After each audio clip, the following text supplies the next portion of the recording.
looks kind of interesting. Let's check this out real quick. You guys might like this. I like this guy's channel. And then we'll get into the tapes.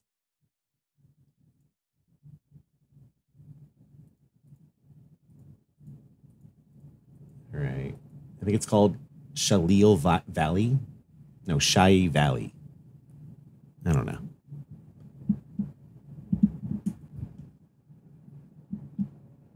Get the fuck out of here. It's like all nostalgic. Dreamcore questions. I don't know.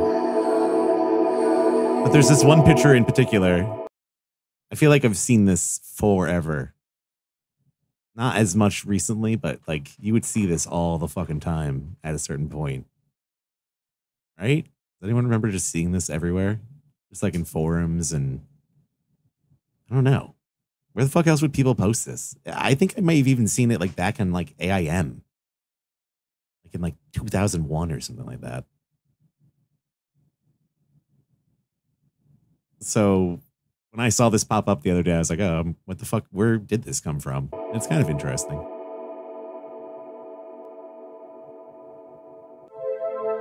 Yeah, like a forum avatar. It looks stupid up close like that. If you have decided to watch this video, there's a good chance you are at least somewhat familiar with this image. There's a good chance. It's an incredibly popular image which has been going around the internet for decades now and has since been dubbed as Creepy Ugly Guy. Many of you might have been jump scared by this image growing up, perhaps getting jump scared doing those fake IQ tests or those... I don't feel like this would ever have jump scared me. It would just been gross. Where you look for what's the matter with the picture and a screamer image pops up. I remember being so scared of this image as a kid. Looking at it now, it just looks funny, but it genuinely used to terrify me. I remember seeing this included on different websites and in different YouTube videos, notably that video called The Most Annoying Sound Ever. Every time I would see it in some video, that just from it startled Dumb and me Dumber? and I just hated it. I also, of course, have been jump scared by this image at least a couple of times. The image is used everywhere. In a video game known as War Final Assault, it's even used as a little Easter egg, and can be seen when clipping the camera. Has anyone ever played this? I feel like I've never heard of this ever before. Fuck is this? Is she in the game? Camera through the wall. I'm not the only one who believed this image was horrifying. When looking through forums and posts which mention this picture, a lot of internet users have grim memories revolving around this picture. It's a really iconic internet image. It's an image which has pretty much been present throughout my entire life, and I have always wondered. Yeah, I guess if you're a little kid, actually is. I have trouble empathizing with of people this who would be image like being super a mystery young. to so many people on the internet, I think it's time we figure out what. I feel like it'd be like weird, but is. I guess if I was very, very small, it would kind of traumatize me. Seeing as how walking around Blockbuster used to traumatize me when I was a small child. Just seeing the covers of VHS movies, I guess it's pretty similar. Back in the late 90s, there was a program known as Kai's Power Goo. With this program, users were able to make crazy edits to photos Kai's in all Power sorts Goo? of ridiculous ways. It was a program just the which smear during effect its time in Photoshop? was actually really cool and unique. Within this program, there was a section called the Fusion Room. The Fusion Room allowed users to fuse together the different features of we two gotta get our different hands on faces this. or objects. This was face swap before face swap. Seriously. This was an insanely cool feature, and you were able to seamlessly create we gotta try to find this to give to Vinny for a Sunday. This is how the infamous image we all know, if he hasn't the already ugly found guy, it. was created. This image, which has haunted so many people over the decades, was simply made using this program with these two stock photos that are included within Kai's Power Goo. I wasn't able to find the third image that was fused within this LGR picture. did a video on this? It's obvious Interesting. some monkey or chimpanzee was used. After doing some digging though, this looks to be the same chimpanzee used in the photo. I never would have thought it would have been a teeth, chimpanzee. but I can't find the particular photo. Now that's really cool. We know how this image was made and even have seen the images used to create it. Now what about its origin? This video is literally called Finding the Origins of Infamous Images. Where did this image first appear on the internet and where was it posted? This is the thing. No one really knows at all where this thing came from. The source is a mystery. The image is really old. Although this image can be found in popular videos from the 2000s, many people have stated they have memory seeing it within the late 90s. I mean, I feel like I may have. Which is the same year the Kai's Power Group program had been released. I remember it being like a Erica Online Instant Messenger icon. Or chain email. I think that's the first time I saw it. This was the early internet during 1996 or 1997 called the Spice Girls, which parodied, obviously, the Spice Girls. This must have just been posted somewhere random, and with just how strange and weird the image is. Are those Simpson shorts? I can't tell. Kind of looks like it. They look like bootleg Simpson sweatpants shorts. What is this video? I don't think I've ever seen this one. Was of course shared around the internet a bunch, being posted everywhere. I think it'll be very hard to track down the original source of this image and who was behind it, considering people literally remember seeing it all the way back in 1996. But at least we know how it was made and what images were used.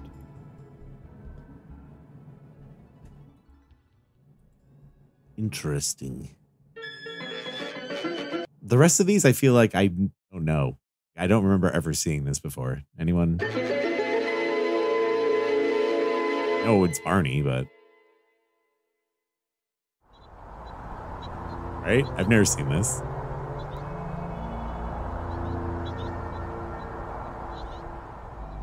Real. These images. I'm sure you have seen them before. The crazy and disturbing looking Barney the dinosaur statue. There are two photos of this statue which have been going around the internet for years now.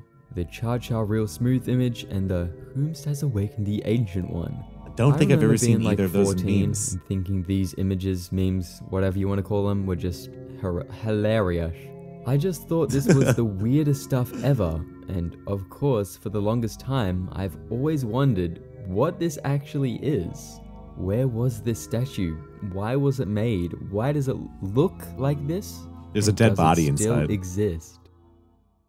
Why does it have like Wolverine claws coming out of its wrists? So pretty much, this Barney sculpture, statue, whatever it is, comes from a children's park in Mariculture, Scotland, known as the Den and the Glen. Okay, this is more interesting. As Storybook Glen.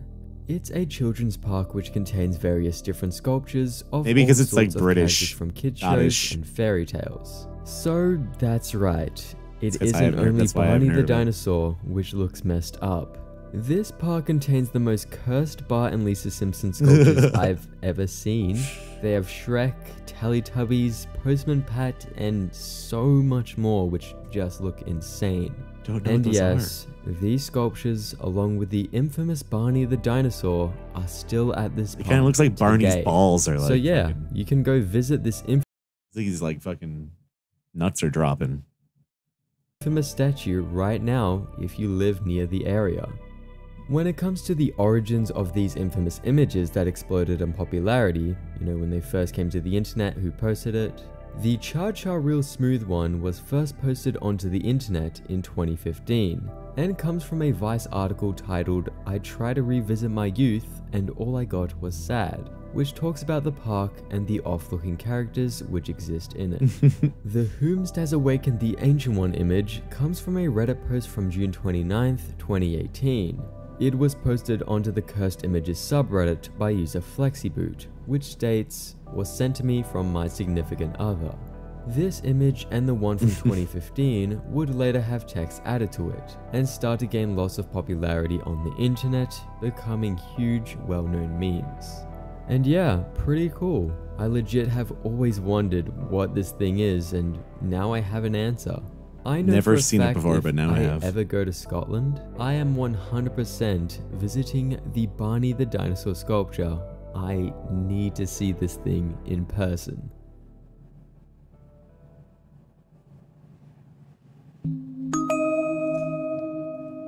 I didn't watch the rest of the video. I'm going to be honest with you. At this point, I was like, okay, I don't know what the fuck you're talking about anymore. I like the first part though.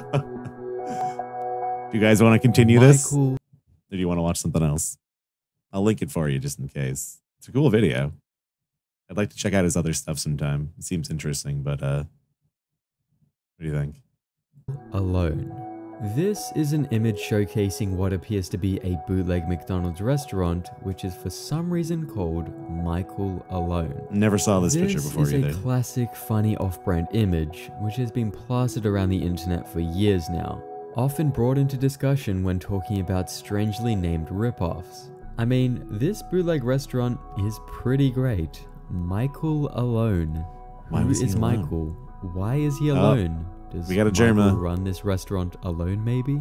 I also love how all they've done with the McDonald's logo is simply these zoomers putting Germa on everything. Which makes it look like a W. Michael, you know how much really Germa about it at all. Media we're gonna have someday? In like 5 years, there's gonna be like a documentary about him. Looking at more recent separate photos of this bootleg restaurant, 6-hour Michael Germa Alone video. has had its eminence title switched around. Video essay about like Germa's effect on them. I guess they must have just noticed their logo was a W, and so that it makes sense, I guess, decided to change Michael to a Wykel, which I think is, it'll be cool. Opinion, I'm looking forward to it. Funnier name, Wykel Alone. I love the images which showcase this restaurant, and I just want to know more about it. What is Wykel Alone? Where is this restaurant? And does it still exist today? And where did these images of Michael the dark hidden meaning of from? Germa? 12 Let's hours. try and solve all of these questions. When it comes to photographic evidence of this place, it's pretty obscure. Despite the amount of reposts these images have had, there's only just a few handful of different images that exist which display this infamous restaurant. I guess First, McDonald's just built the world's biggest photo. McDonald's or something like that. I believe that this is the earliest built photo like an on the entire internet McDonald's in a of the convention Michael Alone center. Restaurant. Reason I think this is because it says Michael instead of Wykel, like every other more recent photo does. This is the only photo on the internet which shows this restaurant having the M the right way. Yeah, McDonald's up, just literally had this as an official this image has been reposted promo. everywhere. They just had the McDonald's and many thing. reposts of this image have had their own different watermarks and tags. The image on the screen now is what I believe is to be the original first image. The reason I think this is because every other repost I came across is not as large as this one and looks to be cropped at the bottom slightly, cropping out specifically this watermark. Searching around, I just wasn't able to find this image without this watermark at the bottom, and when I did, it just was not the same size. The bottom was missing a bit, so it obviously had this watermark text cropped. The watermark link in this image belongs to Weibo, formerly known as Weibo Singer, which is a Chinese microblogging website launched back in 2009. Yeah, I mean, I think it already is a thing. As a Chinese version I got of McDonald's Twitter. and it had the McDonald's this thing on it. watermark from the image into the search bar brought me to this user on Weibo. Perhaps this user was the person to post the image, I don't know. So I'm just going to assume that the origin of this image comes from here. It was likely posted somewhere on this Weibo Singer website during the late 2000s and started spreading around the internet. Including the Michael Alone image discussed just I guess every before, anime I watch, like, only 6 world is photos of this post-apocalyptic or dystopian, and so there really isn't like had originated from 4 different websites spanning from 2010 space for to McDonald's 2012. to be highlighted. But Let's go through these websites. The earliest out of these 4 is the Just Charlie website. Since 2002, this site, known as Just Charlie, has been a personal website for Charlie, who has hosted a blog with over 1,000 posts, a list of podcasts nearing 100 episodes, and street photography from around the world. On December 21st, 2010, Charlie would make a post about this restaurant, with the title reading, "Eat at McDonald's," along with an image included. We gotta send what's his name there. Read, actually, it's called Who's the guy that Max Mofo is always talking to on Twitter? Fucking Although James White or whatever. Onto his website, I don't think Charlie had taken this photo of Wykel Alone. I mean, there's a chance Charlie did, but similar to the last photo, it has a Sina Weibo watermark in the corner, so it was probably taken from there. I like The link reads at the end TopGirls8. I'm gonna guess that this is a username maybe. Maybe this was the person who posted it, I don't know. A couple months later, on February 8th, 2011, a photo of Weichel alone was posted onto Flickr by a person who goes by Benjamin. It's probably the highest quality image we have of the restaurant, and have a good view as to what it looks like inside. And I mean, it really doesn't look that bad. It looks great actually. I also love the blue Ronald McDonald out the front. They even have a ripped off mascot. And as well, notice the sign. Despite the store sign being Weichel alone, the little sign at the top still it rolls says off the tongue. I like alone. What's super interesting about this post on this website is that Benjamin included a location, Guangxi Province, China. Yes, it's not the exact location, but we know where it is now. On February 16th, 2011, a post was made in California. They started up a fake McDonald's. This is a blog website. We didn't get to try it before we left. What was it called? By Brian Gluecroft, who makes I think it's all China, fake, like imitation meat. User experience research and design. Basically, they're in the post. He provided a bunch of thing photos capturing the scenes they're of mimicking Wuzhou McDonald's, Guangxi. but with like and in more the range of expensive photos food. that were posted, a picture of Weichel alone. It's in LA can be and San seen, Fran. with a small caption under it reading, "At a pit stop on the way to Wuzhou with a semi-familiar restaurant." On May 31st, 2012, Brian would bring this photo up again in a blog, discussing the reasons to believe there is demand for McDonald's and KFC in China. Brian would as well include an additional never-before-seen photo. Brian also stated in the post that the Weichel alone was seen between Guangzhou and Wuzhou Guangxi. Apologies if I'm just pronouncing a bunch of these names wrong, apologies. On November 11th of 2011, a couple who go by Aoife and Vinny had made blog posts onto a website known as Travelblog. In their blog, they discussed their travels, and as well talked through their experience with the Weichel Alone restaurant. Oh yeah, Hungry On their Jacks. blog, they wrote the following. The bus stopped at 1 AM for 30 minutes in what has to be the weirdest place I've ever been. It's basically a big rest stop for buses. You know what I heard is also Australia is the same shape as Cat Dog. Could feel everyone staring at us as you look at it a certain and Vinny way. were the only Westerners there. Apparently Kind of a China weird are known reference. for their fakes, and this place was no exception. Yeah. Right in the corner was a fake So a Vinny McDonald's reference. with the famous logo turned upside down, so it was a W and was called Weichel Alone. Even had a blue Ronald When he's not McDonald streaming, outside. he's known to be exploring Now, the these Chinese websites I countryside. just discussed. These were the only websites to provide new images Talks and about that all the information on Weichel Alone. No wish he new would stop images talking have about it since anyway, been actually. posted onto the internet beyond 2012. The only times Weichel Alone would be brought up again were reposts of these images. Unfortunately, I wasn't able to find the exact location of this restaurant. I can't express how hard I looked. I searched everywhere. Looking at the post talking about it before, from what we have gathered, we know its location was at some sort of rest stop for buses, supposedly between Guangzhou and Wuzhou Guangxi. The thing is though, even if I knew the exact location of this Weichel Alone restaurant, How'd they get that I picture? wouldn't have been able to check if it was still around. You can't do Google Street View in China. If I was able to, I would have put in the address on Google Maps, gone onto Google Street View, and legit searched everywhere to see if it was still around. Searching for a needle in a haystack type of deal. The same thing Nick Robinson did trying to look for the Microsoft Bimbos building.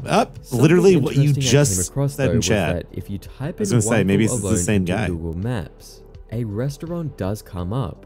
However, it isn't located in China, but instead at a shopping mall in the Philippines located in General Santos. You're able to look inside the mall at the exact location of where this Weichel Alone restaurant is supposed to be. Yeah, I kind of don't weird see that God nothing, made a so cat I'm dog guessing reference this when he is made some mistake, Australia. Perhaps. Maybe someone added this as a joke, I guess. Super strange stuff though that the obscure Weichel Alone restaurant has its own location on Google Maps, but in a location completely different from where it's supposed to be. The fact that no new images of this Weichel Alone restaurant have appeared in the last decade pretty much leads me to believe that it has likely, unfortunately, shut down. I wonder if someone still Wouldn't has that the blue like Ronald just be McDonald perfect? stored You away finally somewhere. fucking die and you get to heaven somehow. If that's your thing. And like, God is just watching Cat Dog. It's like, fuck. So I've never seen this picture before either. A little bit more familiar though. Anyone? Anyone seen this? Caterpillar smoking a cigarette? The hand part of the image, or is it just...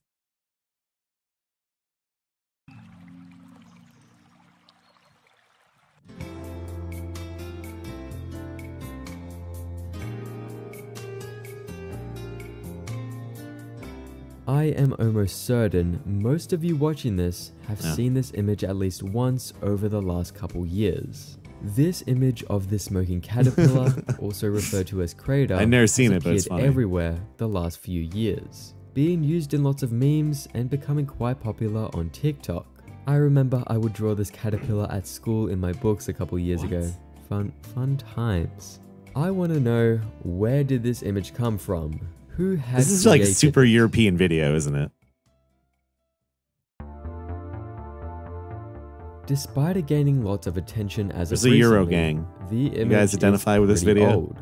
This image was first posted onto a digital art website known as CG Society back on December 27th, 2014. It was uploaded by a user who goes by Onerd3D, who had titled the image Cartoon I've seen those eyes before. The image had only gained 2 comments in the 8 years it was up on the website, so it didn't gain any attention at all for a long time. I had managed to find a page of Owner's other artworks he had done. Here's a whole page showing a bunch of different characters and designs, and yeah, sick super art, interesting to look through. In 2021 is when this image would go from some completely obscure unknown image to a widely known Who would have meme. known this guy who made Gru This and other goes Minion so hard, feel free to screenshot this. trend that blew up. Yeah, I don't know. I just think it's really cool that this image went from some small obscure artwork for almost a decade to pretty much everyone knowing of its existence. That's just really funny and amazing to me. I wonder what Owner, the original creator of the image, thinks of it blowing up. Do you think he created the Minions? Oh, hell yeah, bro. Never seen this one in my entire life. This is probably like 2 years old. Alright, now this is the final image in this video we discuss. And similar to the last entry, is an image which increased in popularity for going hard. A lot of YouTubers have looked at the origins of cursed images, liminal spaces. Generated it 'cause what about finding the origins of images that go hard? I better see some videos like that in the future. Maybe I'll make a video like that, who knows. The image is often we all know the referred to Teletubby as one. I've seen that a million broccoli or times. gangster broccoli. It's an image that is fairly well known and you have probably seen before. I myself have seen it everywhere, and in the back of my mind, I have always wondered what this image's origins are. So, where did it come from? This image originates back in May of 2010. It was an advertisement created by the oral hygiene company Colgate, which is honestly surprising. When you think of Colgate ads, you think of this type of stuff, not this image. So yeah, the hot tub broccoli was part of a series of print floss advertisements featuring the tagline, "There are places a toothpick will never reach." The ads would show off 3D rendered fruits and vegetables chilling in all kinds of vacation spots. Are you kidding me? The ads are pretty much meant to show how food particles hide and chill in your teeth. And yeah, that is where this famous image comes from. In 2021, the image would pick up in popularity. It would start spreading around the internet like crazy as a hard image, and yeah, Dad people sending it like 8 times. Image. It's one of those images I will every now and then still come across, and has definitely made its mark on the internet. Apparently in 2023, the image had even become a popular reaction image in Indonesia, as a way to tell people to relax and chill out, which is pretty funny. So yeah, if you were wondering where this image had come from, now you know. Interesting. Yeah, it's a cool video.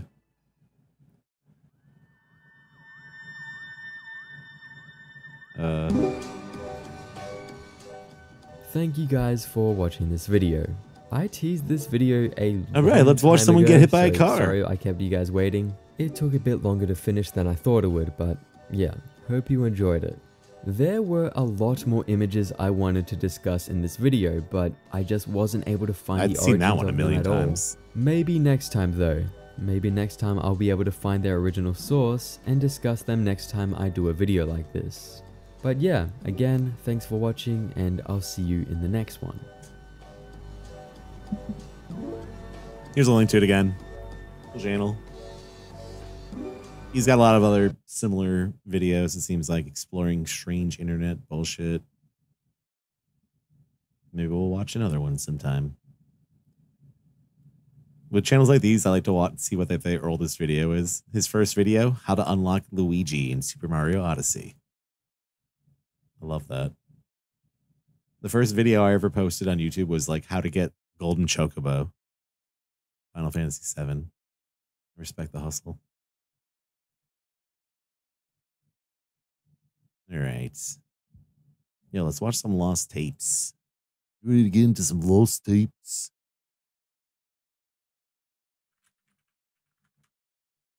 I want to watch the Monterey Monster.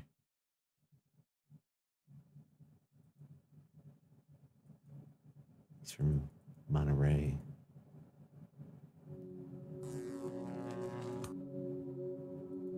Well, this is just one long video.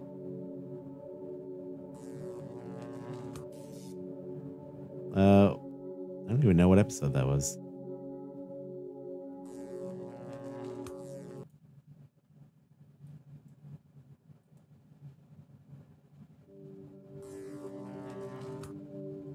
You kidding me?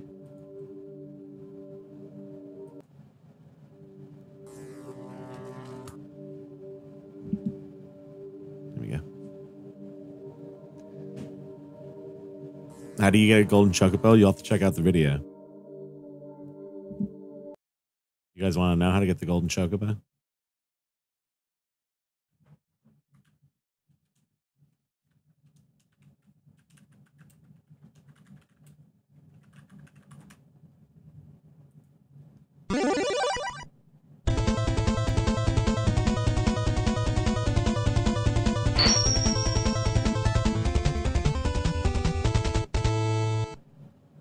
Hey everyone, this is the Vidyabum, and this is my guide for breeding a gold chocobo in Final Fantasy VII. First of all, there are a few very important items that you'll need to gather. 3 carob nuts, 1 Zeo nut, hundreds of Silcus greens, and the Highwind. You can buy the Silcus greens from the chocobo sage, though they're very expensive. Second, the carob nuts must be stolen by a monster called the Vlacaraudos, which can be found on an island south Apparently I didn't know how to of the talk. Sage. To get the Zeo nut, you need to fly to the northeastern group of islands on the map. Here you will encounter a goblin, whom you need to steal the nut from. First off, head to the gold saucer area. Equip the chocobo lure materia and wait for a random encounter on these tracks. The good chocobo we want is accompanied by 2 Spencers in battle. This is the only chocobo type that you want to catch here. After you catch a few good chocobos here, head to the Medial area. While hunting on these tracks, you will encounter a chocobo accompanied by the enemy Spiral. This is the Great class chocobo we want to capture here. Keep in mind during all of this, you want to capture a male and female specimen of both the Good class and the Great class. In total, you should have 4 chocobos in your stables. 2 good chocobos, 1 female, 1 male, and 2 great chocobos, 1 female and 1 male. After you've captured all your chocobos, you're going to want to feed them 90 Silcus greens each. This will greatly improve the performance of the chocobos during racing. Somehow this video has like 100,000 views on it too. You'll have to race 3 times on each class, C, B, and It's A. the first video I ever Progress to the posted, next and rank. it's the most viewed video After I you've ever done made. this, return to the ranch. This is where the carob nut comes in. Pick a male and a female from each type of the chocobos you have, good by great, and feed them a carob nut for the cross. Repeat this process with the remaining chocobos. If you get lucky, the offspring is the opposite color of the chocobo you just hatched, and the opposite sex. If you aren't so lucky, keep reloading your save Where the until fuck you the picture reach go? the desired results. Yeah, the comments are just people arguing about how to get chocobos. Feed them all the silkest greens you can. Bring them back to the gold saucer and race them up to Class A. It's not that much. After people you've like reached A reminiscing. rank with both it's of the cool. chocobos, return to the ranch.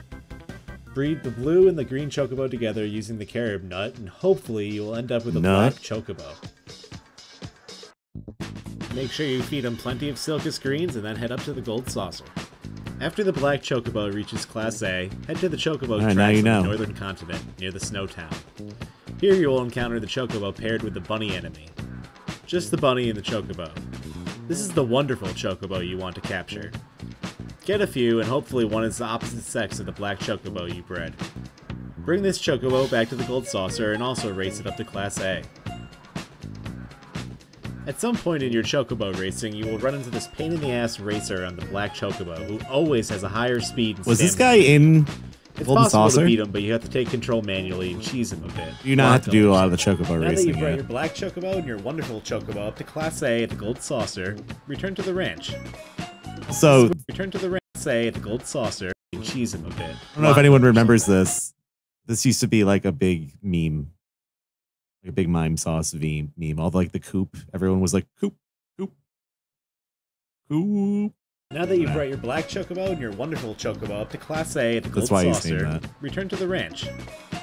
This is where the Zeo nut comes in. While breeding the black chocobo and the wonderful chocobo together, use the Zeo nut. If all goes well, the cross will result in the gold chocobo. Congratulations! Load the bird up in the airship and head towards this island. Once you land, walk the chocobo out in the northeastern direction. Eventually you will stumble upon a crater/island in the middle of the ocean which does not appear on the map. Ride the chocobo into the wooded area and dismount. A lot of these tracks would have worked for like the remake too. This is all from OC Remix, all this music. And I can also be reached at vidyabum@gmail.com. Yeah, that's pretty cringe.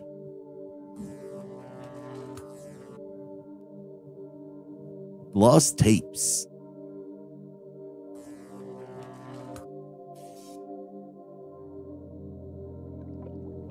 Yeah, I think that's still my email.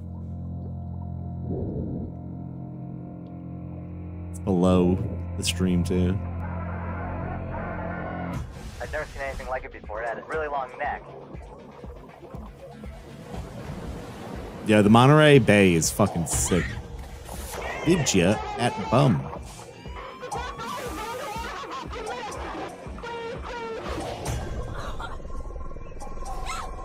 It's like one of the deepest places, like close to shore in the world. There are creatures science. I don't think I've ever had anyone ask me about chocobos. No. But new technology makes us question what is real. I gotta get back into playing Final Fantasy on stream. I used to stream so many JRPGs on this channel. Leon. Does it exist?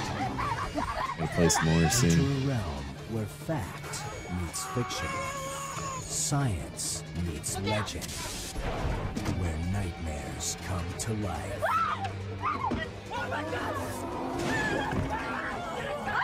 Do you believe? Lost. I don't know if I'd start with 10. Monster of Monterey. Maybe something shorter. In 2007, Sharon Novak, that's another reason why. It's another reason why Chrono Trigger is like a great game, and everyone holds it such high esteem, is because it's like respectful about your time. You know what I mean? It's not like a 2-month game. Outdoor enthusiast embarked on the most dangerous assignment of her career, a solo around-the-world sailing trip. Her boat was rigged with cameras, enabling her to broadcast the expedition live on the magazine's website. Alone at sea for 3 months, Sharon overcame many difficult challenges. But in the home stretch of her trip, I've been thinking about tactics a lot lately. I like to play that. I've been saying that for years. Obstacle. These are her tapes. They found these tapes in the ocean.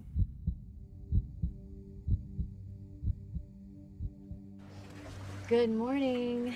It's day 171, my final day. This is like vlogging before vlogging. To Monterey, and so looking forward to it. But I should be coming in a couple of hours. The wind has pretty much died down, and I think it'll pick up later. And thank you guys. Thank you for everybody who had kept in touch with me, kept me company on this long journey. It meant everything. But I'm going to be seeing you very soon.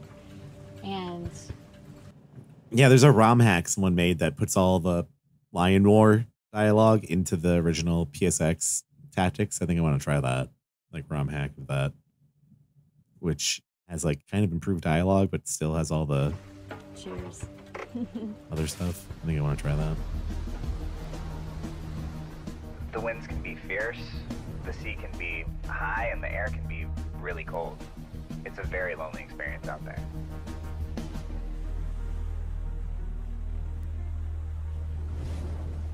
It's like driving your car at 100 miles I feel like an hour sailing with your eyes alone closed. has got to be like one of the That tense. most dangerous things you could do. Hello?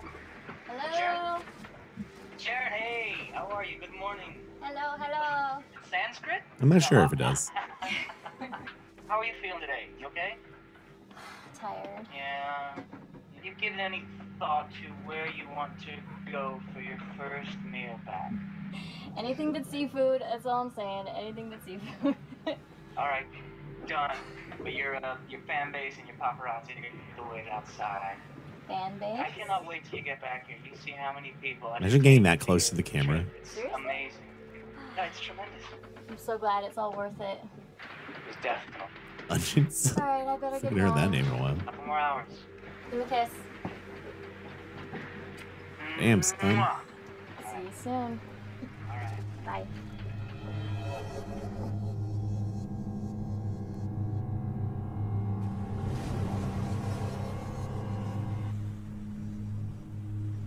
Everything's less scary when you're with other people, in my opinion.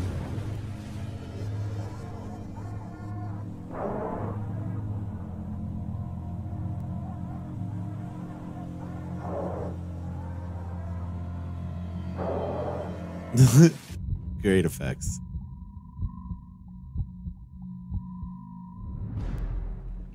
All right. But yeah, the ocean I feel like would be terrifying by yourself. Pick up.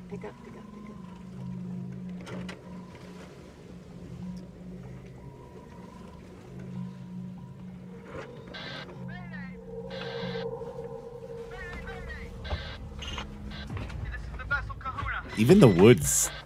Do you ever go out on a hike and start to think about it when you're out in the middle of nowhere? Like, I'm by myself right now. Like, if anything happens, I don't know.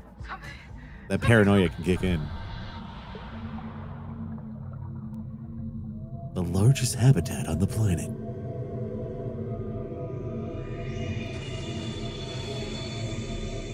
There are scores of creatures in the sea that we have yet to discover.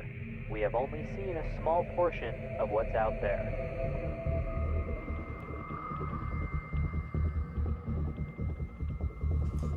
But just like when you're out in the middle of nowhere and you see another hiker and you are walking by each other, like that's when I'm like, hey, guy looking like a serial killer. Like it's the only other time I think of that. I never think that walking by people pretty much any other time. Oh yeah, the coelacanth is a living fossil too, isn't it?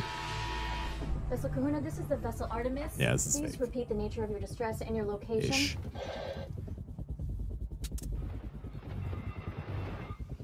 Vessel Kahuna, this is the vessel Artemis. Please repeat the nature of your distress and your location.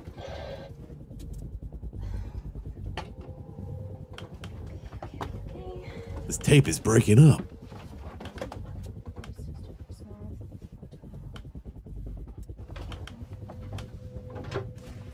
Okay, so just got a distress call. Yeah. I'm gonna Well, I mean, order even that. then, I'm more Take scared down of the just sails. other people, honestly. Down.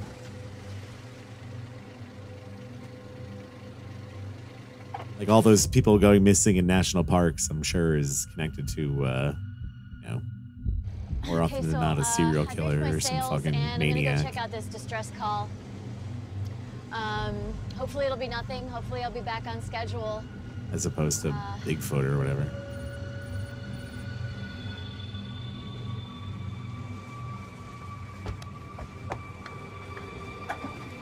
Charles? Did you hear? Hey. Yeah. Hey, Yeah. I'm sorry. I gotta check it out because I don't know what else to do, okay? I know. I understand. All right. But yeah, if you fall in like a hole or anything like that too, you know, that's what they think happens a lot. My engine died. I gotta go check it out, okay?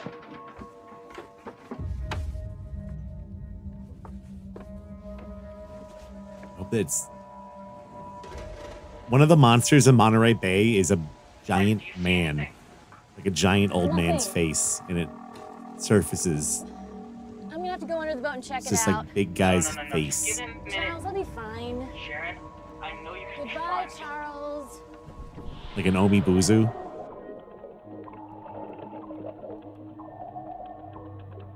Yeah, Monterey Canyon is deep as fuck.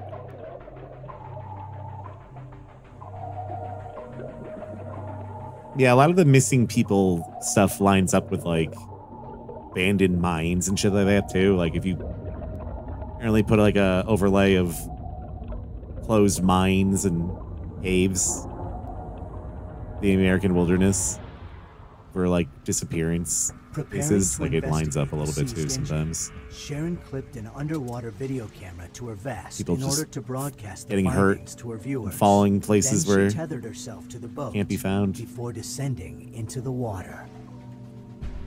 Yeah, Bobo is his name. Thank you. I forget what his name was.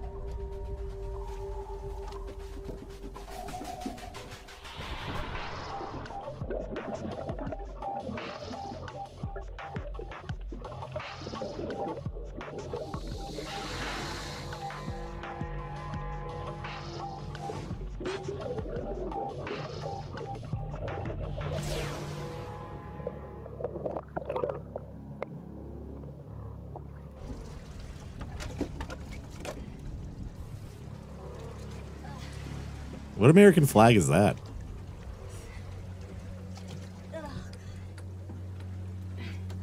I don't know what this is. Must have hit a whale or something. Gross. Why is she flying a colonial American But I flag think in that's what was, California? seizing my engine. So, I'm gonna give it another try.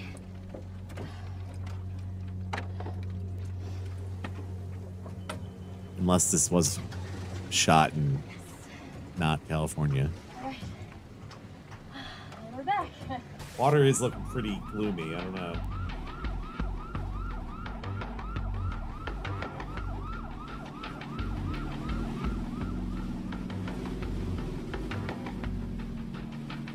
The Coast Guard says The Georgia state flag.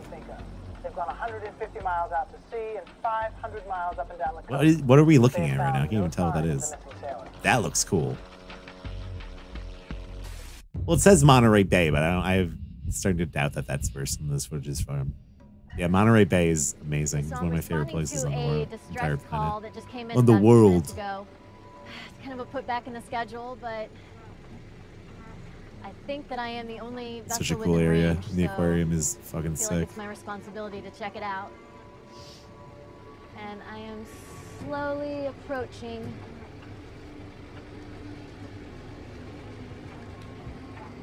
I don't see anybody on that. Take a look.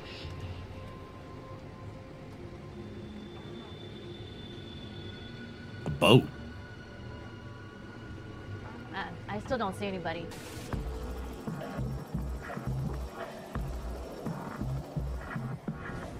A homemade bubble.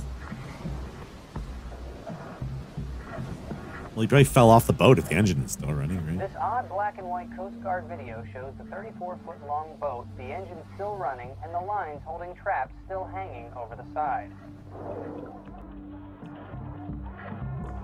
Especially like rogue waves and stuff like that. Big or small, like hitting the boat in the wrong way, you're done. Ahoy, Captain!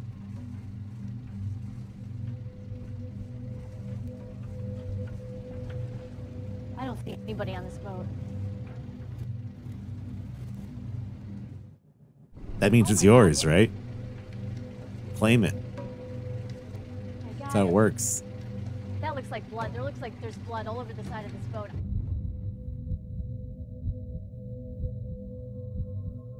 If you find a abandoned boat in international waters, can't you just claim it as your own? Okay, nobody is responding. I'm gonna call the police. There's blood all over the place. This does not look good. Salvage rights, yeah. What's up, Jeff? U.S. Coast Guard, this is the sailing vessel Artemis. Come back. U.S. Coast Guard, this is the sailing vessel Artemis. Come back. The plesiosaur. You know what was an underrated bit in Ghostbusters 2 when the Titanic comes to port? Fucking love that.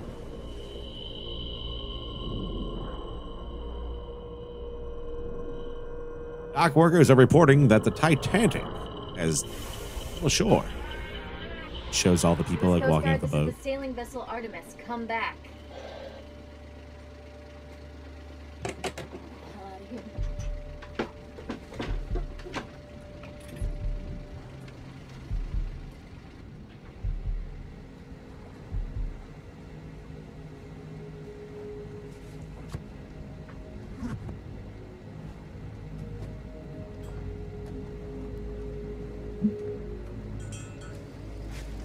Okay, you know, I just don't know what happened there, but something horrible, but this is the Coast Guard's responsibility, and I just don't...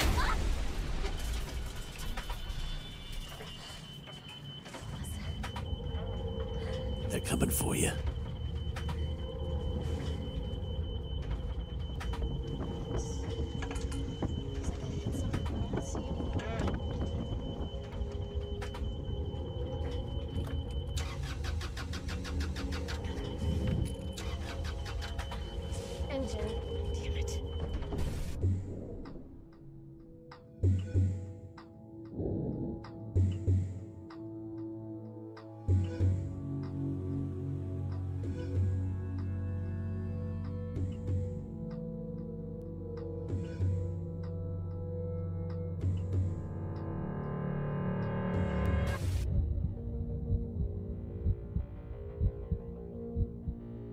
Charles, I don't know.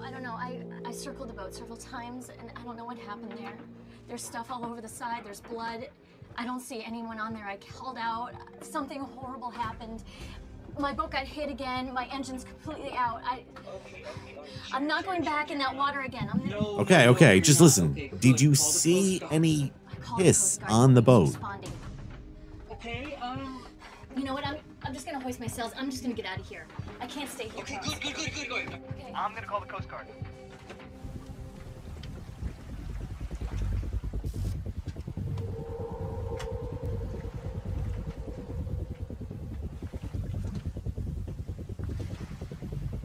No one knows when this is from. It's a lost tape.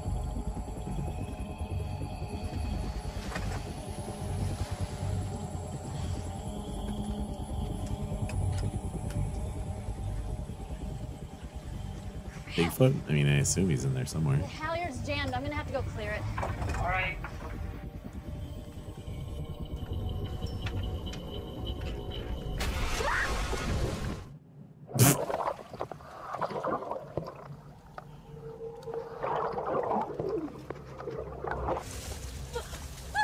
That did not look like a person falling off a boat.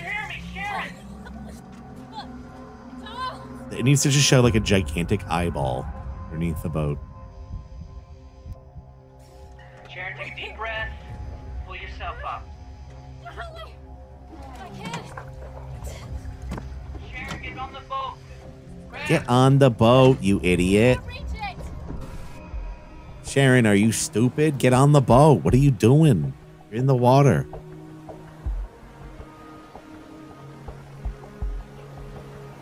The ocean is a dangerous place. A person can die very quickly alone at sea. Jump, man. Jump.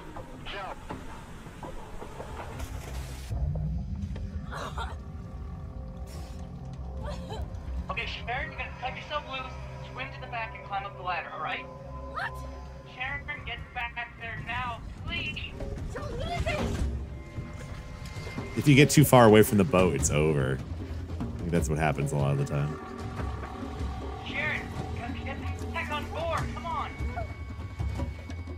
Come on, you idiot. Get on board.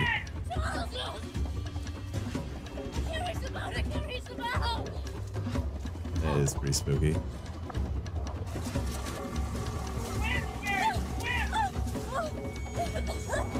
Oh, fuck. It's a plesiosaur.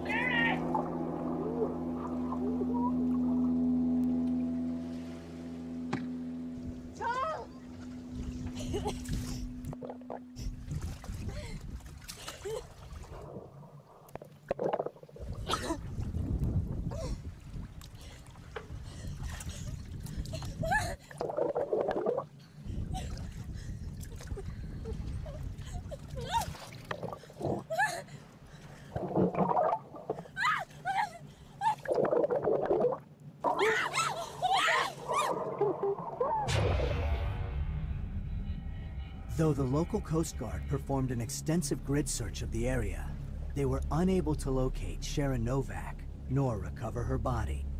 They did, however, find her underwater camera, which unfortunately didn't reveal the mysteries of her disappearance. Instead, we are left to wonder, do they live among us? I get it.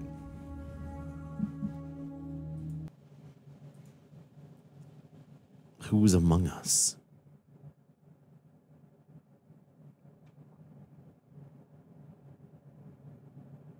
Who are they?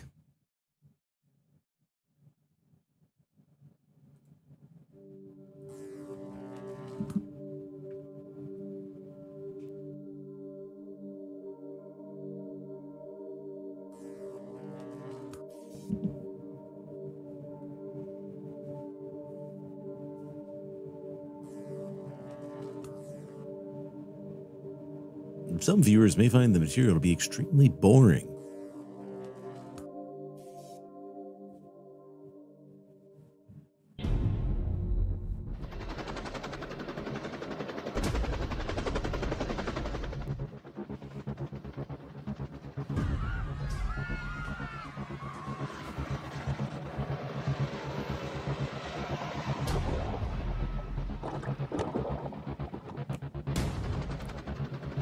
Yeah, probably the helicopter on top of you, idiot. Something's pushing me under. Get away from the helicopter.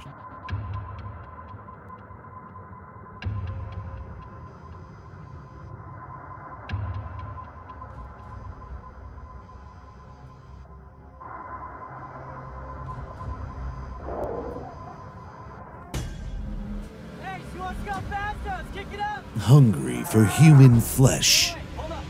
The octopus. Oklahoma octopus. They're creatures science refuses to recognize. Man, is that what it's like to live in some boring ass state like Oklahoma? You have to like make up octopuses. If our eyes That fucking sucks, man. I feel it for you guys. If our cameras capture it, does it exist? Enter a realm where fact meets fiction. I'm just joking, by the way. It's legend, where nightmares come to life.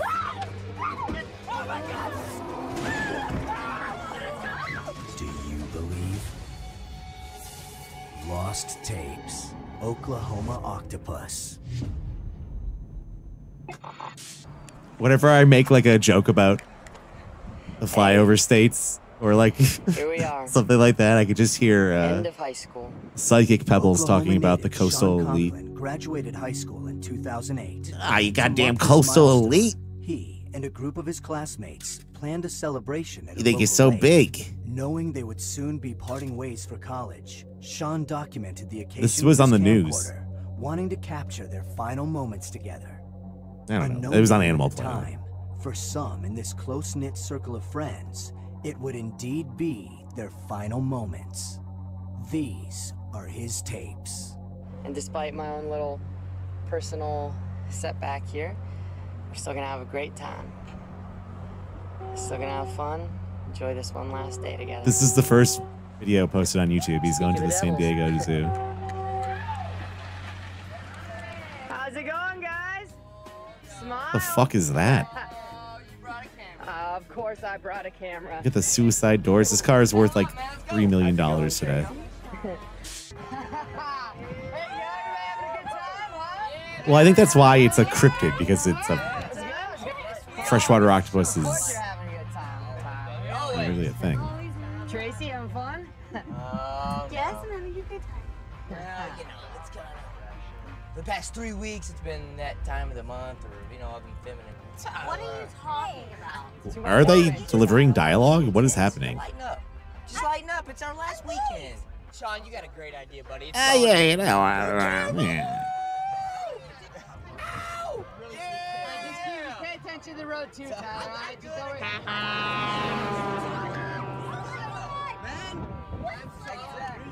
It's that guy. I'm sorry.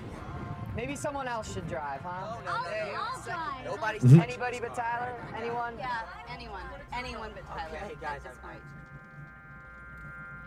Hey, you guys grab the cooler? Yeah? Oh, thanks. Grab the All stuff. right, Let's kind of do getting this. motion sickness from this fucking Come on, camera. Sean. Sean, It's let's gonna go. be a good day. Let's all run into the water.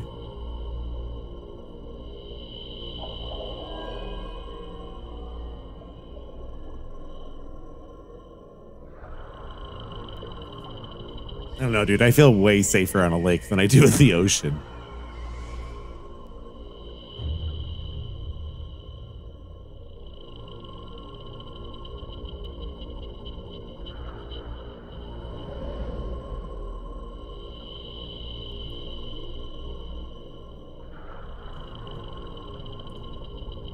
I'm just hungry for fucking fried calamari whenever I see those tentacles, man.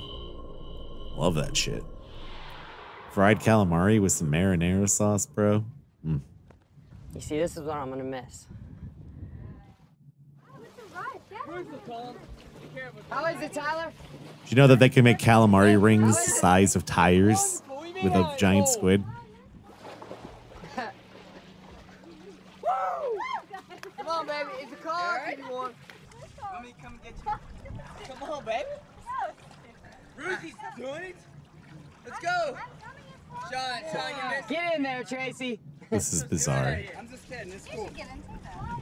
I will later. Let's go. I won't. Come on. All right. You're gonna splash. Oh, come on, sweetie. See, come on. Guys. Dude, there's an octopus. Do you see that?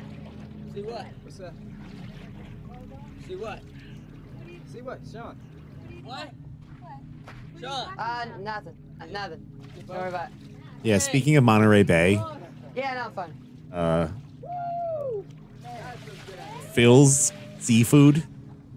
Any guys ever had that? I don't know. Fucking Maybe it was nothing. delicious. Used to be a restaurant that was right on the water, Moss Landing. It was so good. They moved down the road a bit. They're not right on the water anymore. It was so good though. Also, It is feasible. what the fuck is it called? Sam's Chowder. In fresh water. Right outside Half Moon Bay. Fucking amazing. Adaptations are characteristics that help an organism survive in its environment as it changes.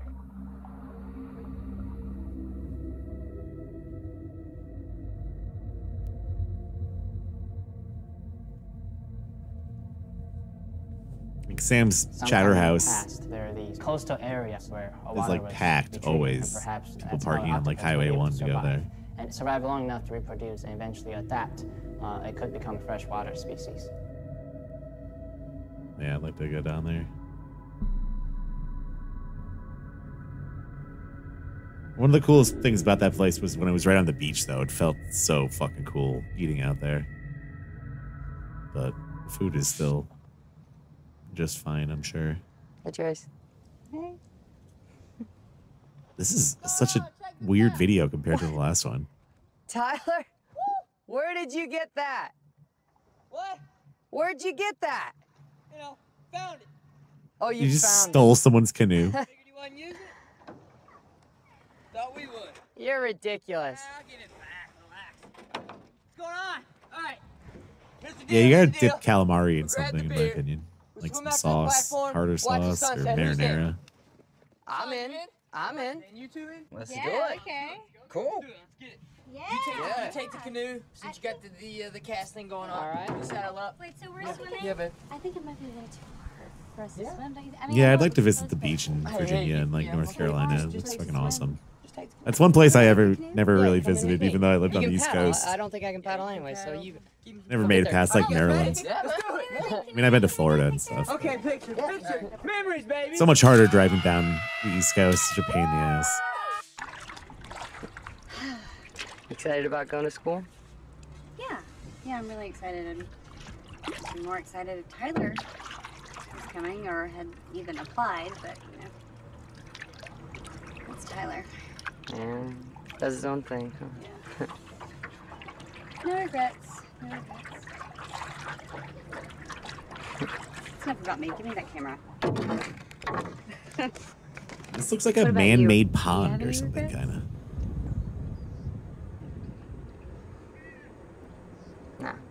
No? There's no other human beings around at all. They're like the only people. Not one. No. Hey, Tyler. Y'all playing. How are the lovebirds over there? Over there, baby. What? Oh. Making fun of us? Yeah, making fun of you. Woo! This is jealous. Hey! Hey, guys! Hey, Do they have the camera in the water? Yeah. 3 seconds before he comes back up. One, two, scene. Oh, come on. Ah, you got us, Tyler. We were all so scared for you. Yeah. It was funny, right? Yeah, it was hilarious. You're hysterical. You suck.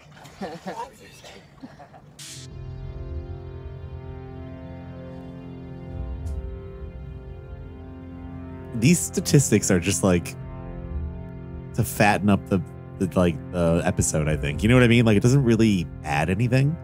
Just like weird statistics that unexplained deaths and drownings continue to plague the area. The exact cause of these tragedies remains just like unknown. padding.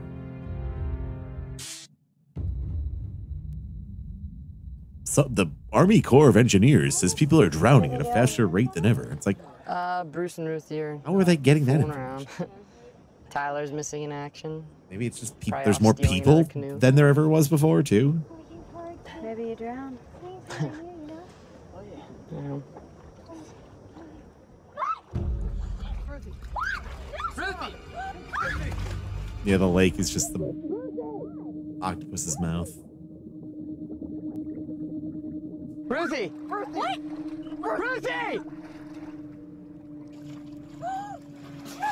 Tyler! What is the matter with you? I don't Very give funny, a shit. Tyler. Oh, Tyler! kidding around. You guys talking about sharks, Tyler? Where's Ruthie? Who cares? It's a little bit funny. Seriously, what is wrong with you? Tyler, it wasn't What kind of name is Ruthie anyways? and it's less funny when you do it to somebody else. Jeez, Can't you see that? yes, I can see that. I'm sorry. Apparently not. I'm sorry. No, I'm just forget it. I was just trying to Forget it. lighten the mood out here. Come on, I this don't is our wanna look last at trip you together. anymore. What's your problem? You've been like this, not just today, not just now. Also, but we can't even tell who for anyone weeks is in you've this been acting show. Everyone's like face this. is so blurred Why? that What's your problem with me, huh? they're all the same. Yeah. Well, thanks, Tyler. You're such a... You know what? Just forget it. Forget it. I'm through. I'm Through so with what? through. You! I'm through with you. Fine. Fine. That's fine. That's how you want to be. What are you doing? Tyler, what are you doing? Then I'll just kill us I'm all. responsible for this canoe. I found it. You know what that means? I'm making sure it gets back. Tyler, I have a cast on my arm. How do you expect me to get back to shore? Tyler! And you had fears, man. Tyler! Bruce! Are you okay? Here. What is your problem? What are you? Hey, thanks, guys. That's all I can say. Thank you. Tyler! Have a good night. Thank you for... Tyler, come back! Tyler, come back. How are they going to get back, Tyler? Seriously.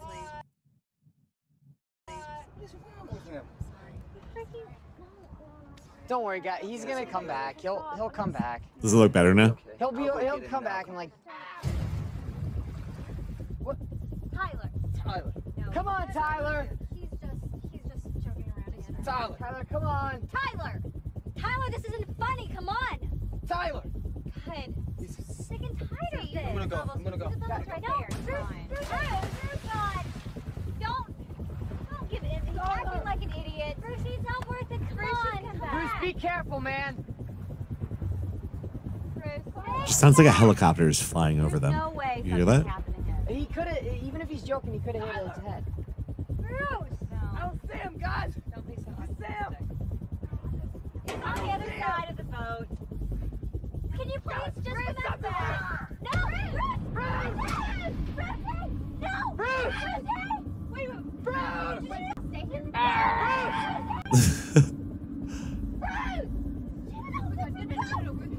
No, the video is the same quality. Bruce. Now we just have a couple few, There's something in the water, okay? couple fewer pixels to look at. I saw something in the water earlier. I didn't want to say anything, okay? There's something in the water. It looks. It looks like a tentacle. It looks like a tentacle, okay? I don't know. I didn't want to say anything, okay? I thought I was just seeing stuff. Okay. Guys, we gotta figure out what we're gonna do. These fucking takes. What? Guys, what are we gonna do? We have to figure out what we're gonna do. How are we What gonna are we get back gonna to do? shore? What are we gonna do? Help! Or you could see it. Like, you're not that far. No current. Each arm of the octopus has massive strength. The suckers on the arms, nobody knows what they're for. Some say Help! Come on, stop. You've been doing that for hours. Nobody's gonna hear us. Help! what the fuck? They just waited till it got dark? No, let's just if we just stay here till tomorrow, we'll be fine. Somebody will find us and we'll be fine. Let's just stay in the middle of the raft and be really, really still. Let's just be really still. Let's just be really still. Guys, get back!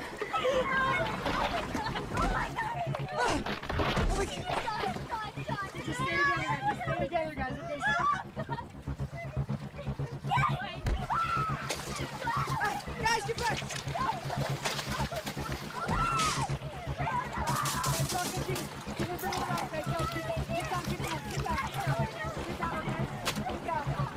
Get down, Ricky, get down!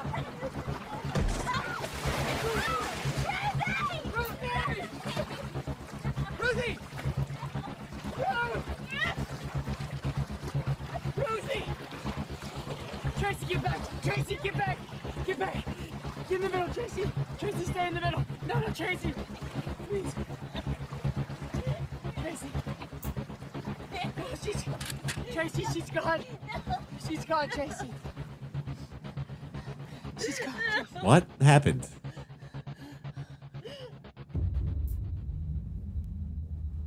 She's gone, Tracy. But we have to try to swim to shore. I know you don't want to. We have to. We can't stay here. We can't wait till morning. Okay, that thing is out there. It's gonna find us. If we stay here, we will die. Okay, we have to make it to shore. I don't know if I can do this. No, it's gonna be okay, I don't Tracy. know if I can do Tracy, this. I can't. I don't. You have to trust me. I'm not gonna leave you. I trust you. Okay. Their boat can't move. Nobody Get in knows. first. Be careful. I don't know what these guys are doing. I think they're on a raft.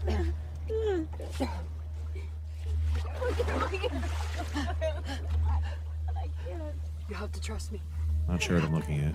Alright, we have to go. Alright, come on. This, Right here. I think the car was the other guys. Take my hand. Take her. It's gonna be okay. It's gonna be okay.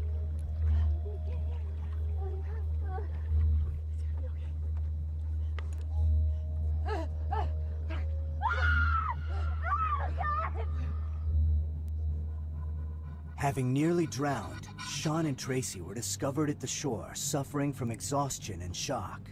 They were admitted to the local hospital, where their medical chart noted unidentified blister-like wounds covering their limbs.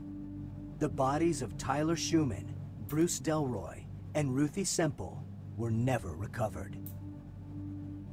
To date, no one can say for sure if there is an octopus-like creature lurking in the depths of Oklahoma's lakes. That episode fucking But the extensive sucked. phenomena of lake monster sightings around the world provokes a daunting consideration. Holy shit. Do they live among us?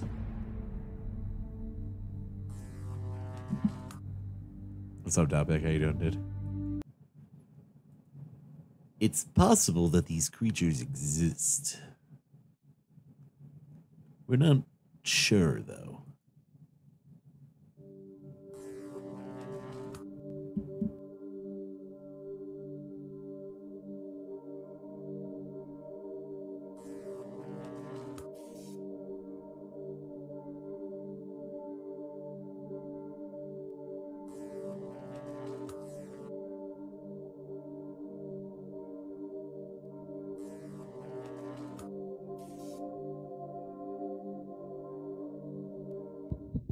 There may have been another chupacabra sighting not too far from here. That's the mysterious animal known for sucking the blood out of goats.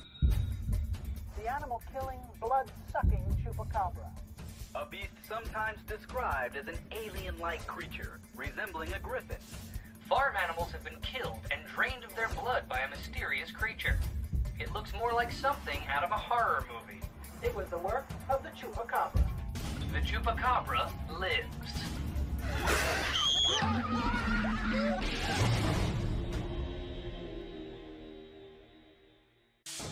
There are creatures science refuses to recognize. But new technology makes us question what is real. If our eyes see it, Come on! if our cameras capture it, does it exist? Enter a realm where fact meets fiction, science meets legend, where nightmares come to life. Oh my God! Do you believe? Lost Tapes. Chupacabra. Do you believe?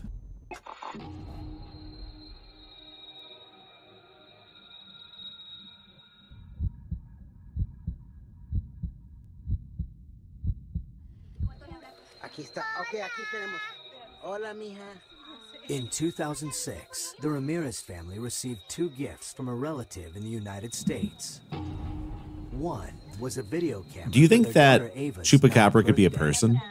Papi, ¿lo puedo usar? ¿Quieres usarla? Ok, pero con mucho cuidado, mija.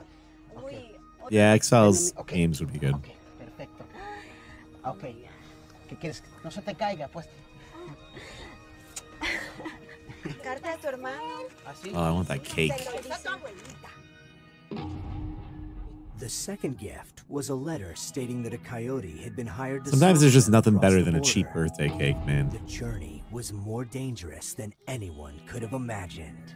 Delicious. These are their tapes. Mija. Ok. ¿Y mi mamá? Pero, ok, solo pero los- mija.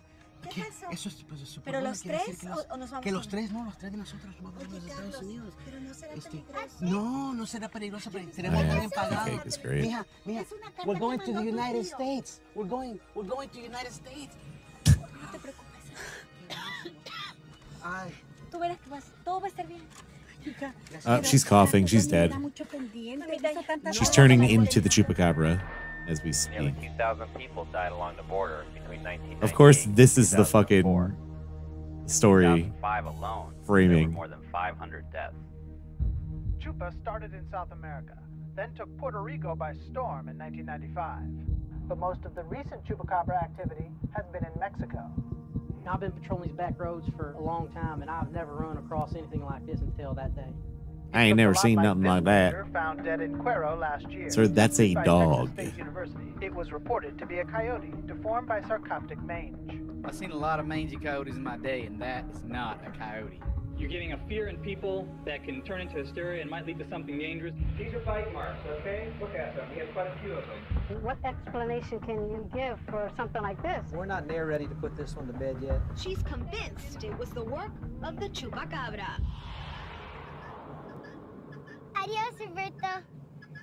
Voy a extrañarte. Are you gonna eat that chicken?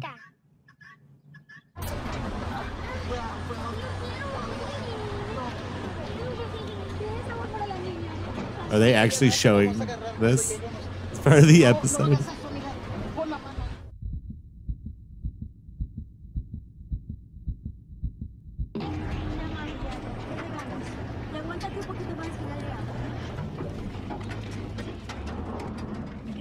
The chupacabra controls the border between Mexico and America.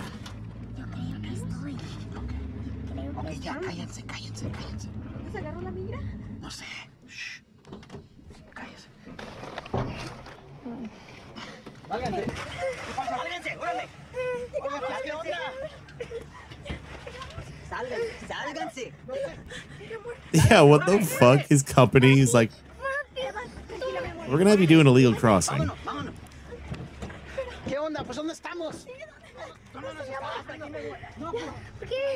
The coyotes abandoned them.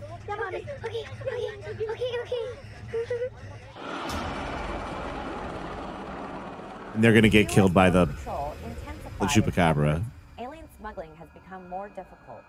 Smugglers charge up to 30. This area is lousy. The chupacabra. Patrol officials said it is the coyotes that are Wouldn't recommend it. for leading migrants into remote Wouldn't parts of recommend the it. Sonora Desert. They don't care about the safety and welfare of these people. All they care about is their money. Muchos muertos, de frío, de calor. We get everything in this episode. This fucking sucks. There we go. That's what I wanted to see. I knew he was gonna kill him. Whole family and alive.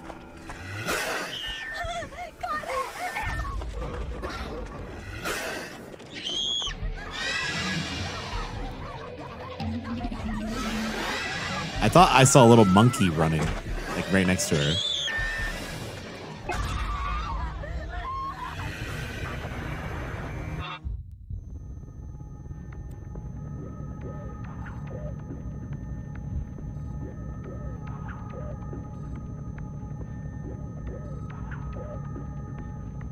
U.S. border agents Tom Valentine and Martin Santino were on patrol west of Nogales, Arizona, when they received a routine report of an illegal border crossing. What they discovered upon investigation was anything but routine. The chupacabra.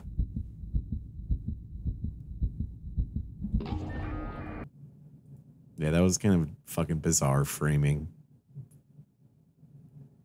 Like, it felt like the chupacabra was secondary to what else was happening.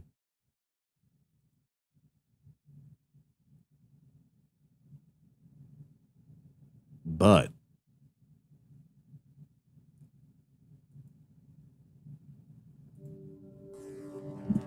the death worm will be more interesting and real.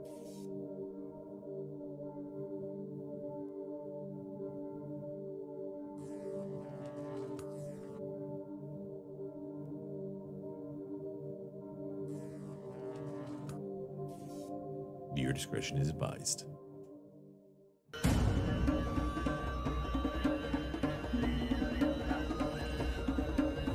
A lethal worm.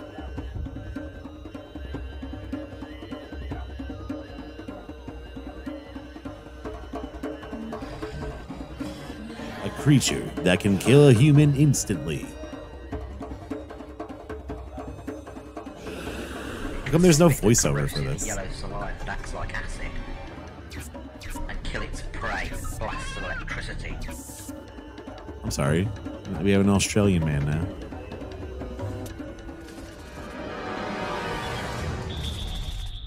Yeah, Tremors is dope. There are creatures science refuses to recognize. But new technology makes us question what is real. If our eyes see it, if our cameras capture it, does it exist? Enter a realm where fact meets fiction, science meets legend, where nightmares come to life.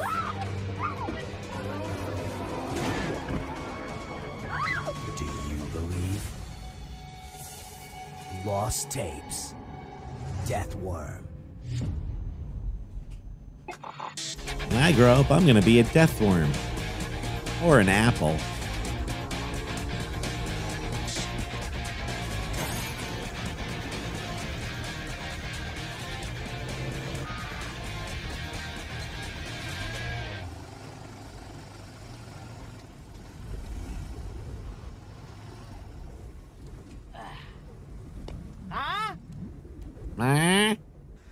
I'm sorry, are I'm so you glad we did this. bird? Yeah, I knew you would be. You know, I gotta pop out the camera. Gotta document your loss. In the summer of 2008, two longtime friends, Greg Cole and Benton Davis, competed in a 3-day, 500-mile ATV race across the Gobi Desert. Extreme sports enthusiasts, Greg and Benton would push each other to new challenges each year. Greg was always game for the most dangerous adventures, while Benton, recently married, was being pressured to behave more responsibly. Neither could have foreseen the circumstances that would put an end to their adventures But they were both together. radical dudes. These are their tapes. How's it feel to be looking at my back end the whole Doesn't time? even make a difference. 144p and 480p. I tell you something. I got an idea since we are in last place. Yeah? How about this? I beat you, like I will. Next year, we go to Everest. All right, fine. And if you win, which you won't, That seems you like name it. a completely I want a second different honeymoon. commitment. You and your Me and wife. Lisa. Yes, Riding me and quads Lisa, out in the desert. Sponsored by you. How about that? Agreed, because it isn't gonna happen, Lisa. People just like By the way, constantly I want you to know die your on husband. No summit to scratches, baby, fucking no Mount Everest. scratches. He's gonna come home in one I'm piece. safe. I I'm promise. really, I want you to know I'm really safe, okay? Costs hundreds of Mongolia thousands of contains dollars. one of the largest deserts on Earth, the Gobi Desert, which spans the entire southern part of the country.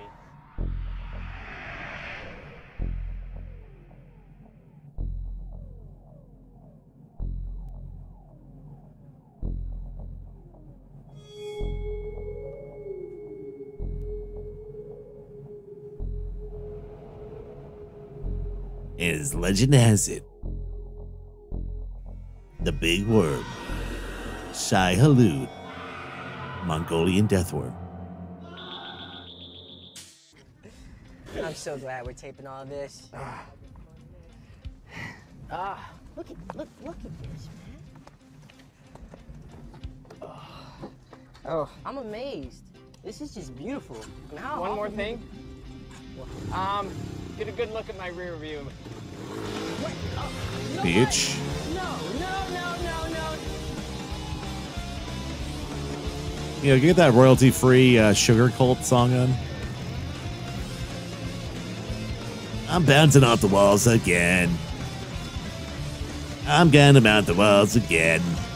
I'm out in the desert.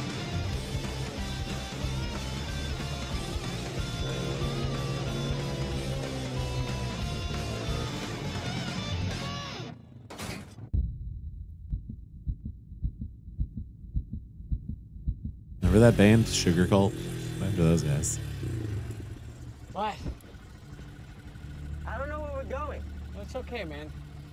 I'm pretty sure the trail's just right over that dune right there, okay? Up there? Yeah. I know it's getting dark, but we'll find it, okay? All right. All right? I mean, we haven't seen... It's all right.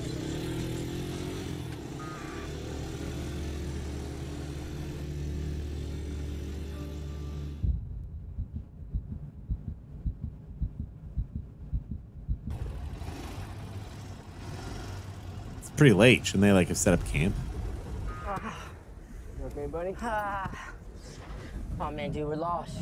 We're not No, lost. we missed the checkpoint. We missed... We're not lost. We're just not completely sure where we are right now.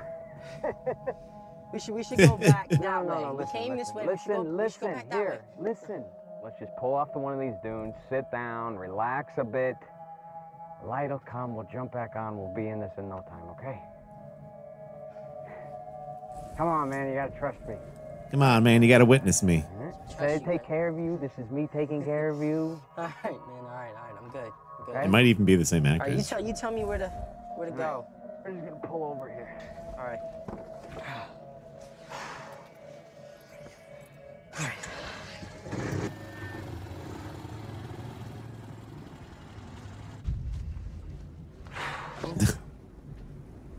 All right.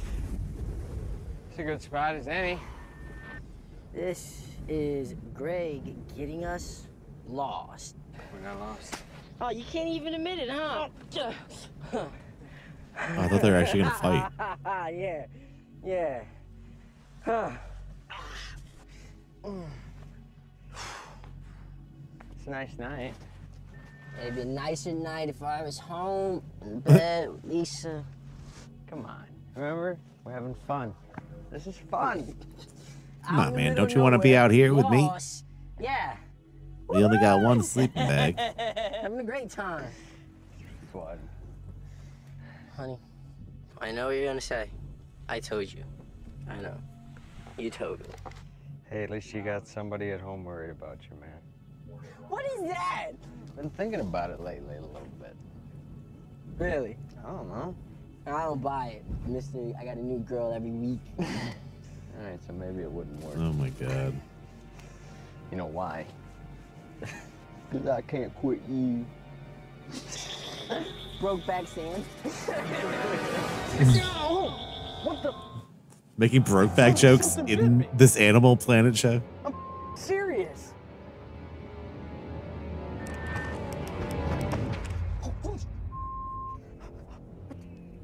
What? What? It was something, man. I saw something move right there. I lie to you not. I saw it. It's right there. What the? It might have been the thing that bit you.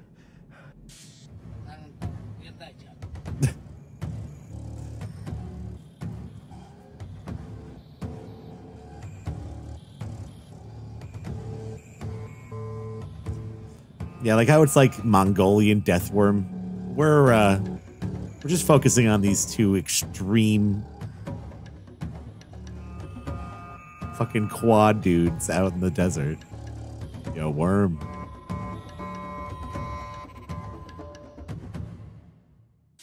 You sure this is a good spot? Oh man, I'm actually getting to be pretty tired. I might close my eyes for a bit. All right, that's cool. Maybe I'll knock out. The sun will be up soon, right? Yeah. All right. And we'll find a trail again.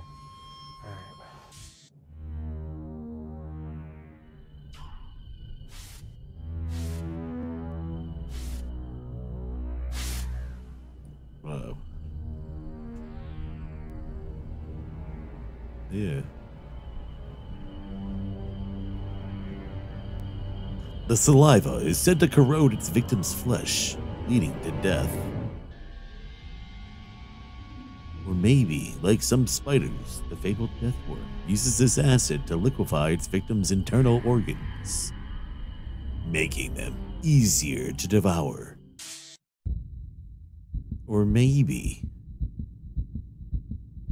the sand trout produces the melange. Wait, what's up, buddy? What's up, buddy? What's up? What's up? Can't feel my legs, man. Greg was attacked again during the night. This time, the creature emitted a corrosive acid that dissolved his suit and now was slowly eating through his leg. Sick, dude. Oh, man. What is that? Great. What is that? I don't know. Oh. You gotta piss on you. Come back. Okay, I know. Clean it off. What? Oh, The worm broke the quads. All right, I'm gonna get to my bike. My bike's gonna work. You just stay right there, buddy. Yeah. All right. Okay, we gotta go. Come on. All right, come on. Can you get up? Can you get up? I can't. My legs don't work. His leg doesn't work? What the fuck?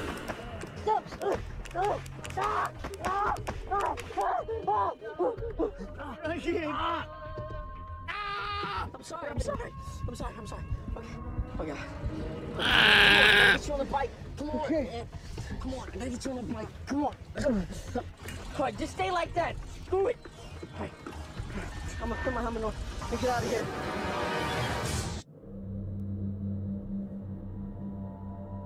Tales of the Mongolian deathworm describe its size as supernaturally large. However, there's a precedent for worms even larger than the deathworms reported 2 to 5 feet. In Australia, the giant Gippsland earthworm grows to an average of 6.5 to 10 feet. That's right, Yoda.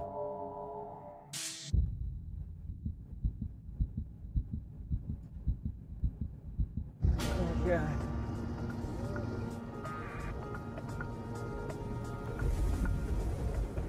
Stop it. What? His name is Benton. Talk to me. What's going on? Y'all ever met a Benton? Oh, it's dead, man. Oh, man. What do you mean it's dead? It's dead. Bent on this D, right? All right. Oh, no. We have to figure out where we are. You stay right here. You'll be all right. What do you see? Oh, man, it's nothing. Not for miles, man. Leave him. Oh, God. I can keep walking, but I don't want to leave you, man. We're gonna have to cut off your leg and eat it. Wait, you feel that?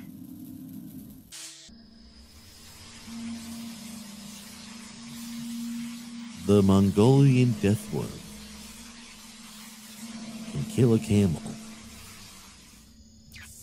The best known animal for having the ability to emit Electric eels. electric charge is electric What does that eel. have to do with what you're talking about? They have several organs that can emit electric charge. You feel that? Yeah. It feels like. What the hell is that? It feels like my hair standing up. It feels like It my means hair. the lightning is about to strike. Oh my God! What is that? What is that? Oh my God! Yes! It was the same thing that got you, man. It looked like a big worm. Yellow slime all over the. It looked like It's all over the engine, man. It's all a worm, man. Okay, I'm just gonna stay here. Oh, man, you gotta go. I'm just gonna stay here. You have to go. Look, I can't walk. And you better go now while it's still dark out, while it's cool before the sun comes up. Tell your girlfriend I miss her. Take the camera so you have the light. What? Man, What do you mean? Go. Just, I can't. Let's go, man. I'll be back. In Mount Everest. Benton.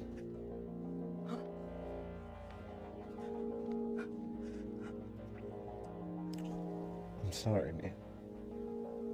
And I'm sorry for Lisa, too. I knew it. I'll go get help. I'll be right back. With Greg immobile, Benton understood that the only option was to leave his friend and somehow find help. Yeah, if you get bit by one of the worms, you turn into a worm. Okay, baby. Spoilers for Dune. I'm gonna get out of this. I'm gonna find my way. I know I can get out of this. I know I can. I know. I'm gonna get home. I know I am. I can. I know I am.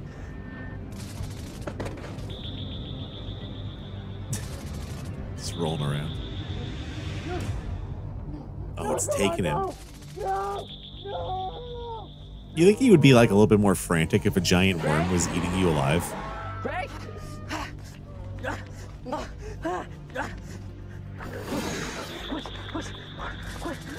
What is that? No! Greg! I don't know where I'm at. Greg! Yeah, we have to be a better actor too.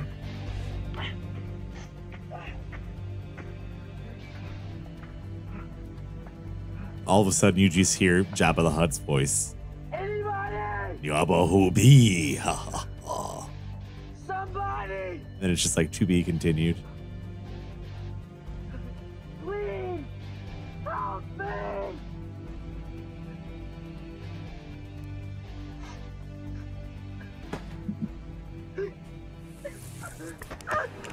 He starts punching the ground. Bad idea.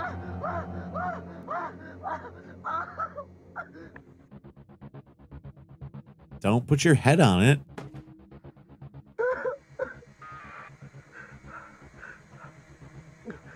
My name is Peyton Davis. Beating Me and this my friend, dick. Greg Cole. Oh, but seriously, I'm about to die. hit by these Send help. things in the sand.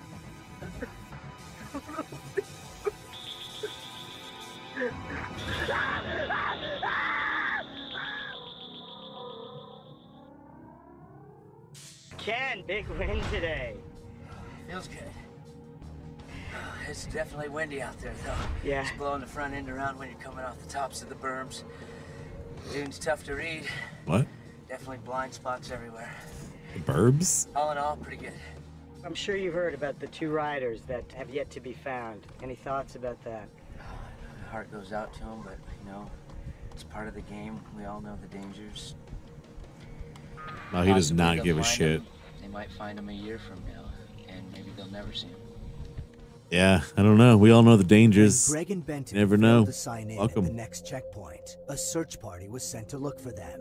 Rescuers scoured the desert and finally did find Greg and Benton's ATVs, but they were Yeah, just never don't give a able shit, to man. recover Sorry. the bodies of the 2 men.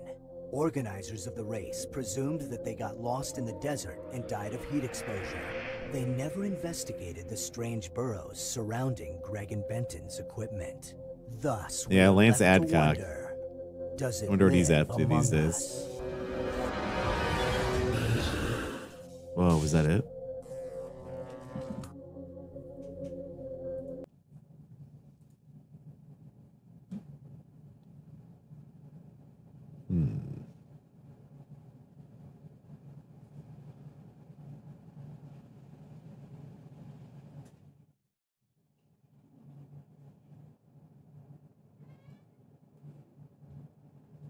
The Devil Dragon? Megaconda. Mega Man.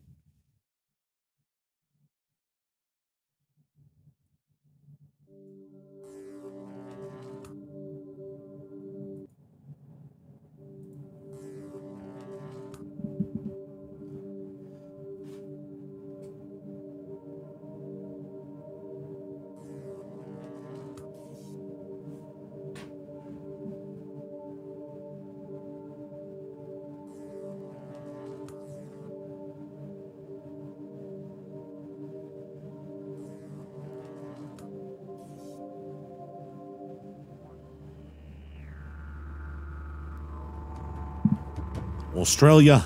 This is claimed to see 40-foot long lizard.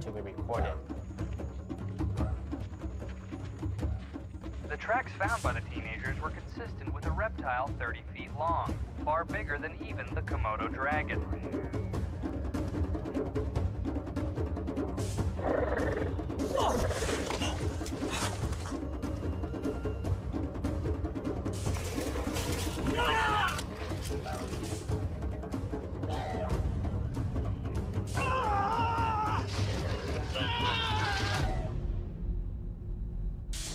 There are creatures science refuses to recognize. But new technology makes us question what is real. That like sound, that sound effect of like the poof. See it. If I've heard that so many cameras times. capture it, does it exist? Enter a realm where fact meets fiction. Science Leave me meets alone. legend, where nightmares come to life.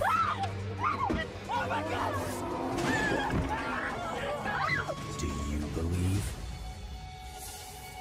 Lost Tapes, Devil Dragon.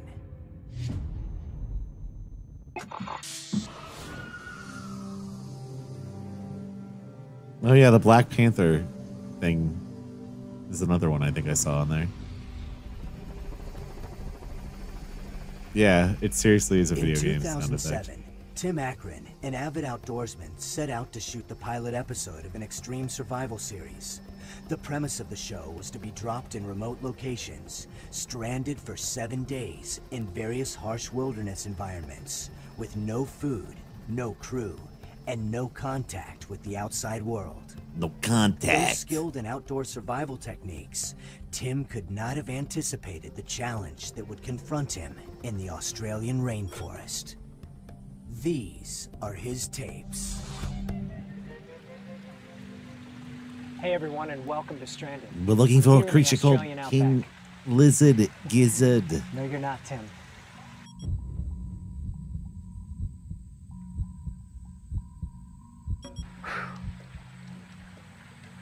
Hey everyone, welcome to Stranded. I'm here in the Australian rainforest. Over the next week, I'm going to be sharing this environment with some of the most dangerous animals, plants, reptiles, and downright scary creatures you will ever see. He's downright scary.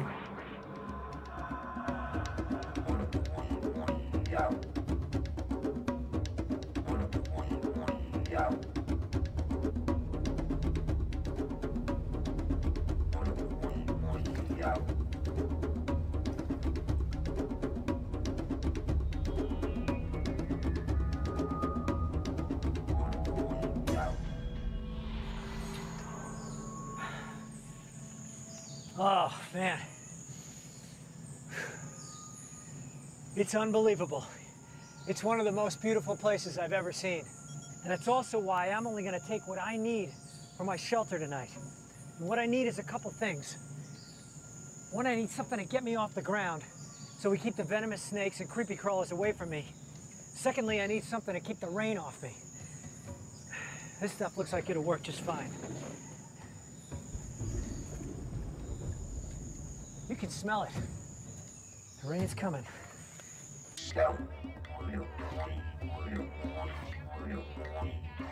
Man, I wish there was giant carnivorous lizards like just wandering the planet still. Those look like cats eating an iguana.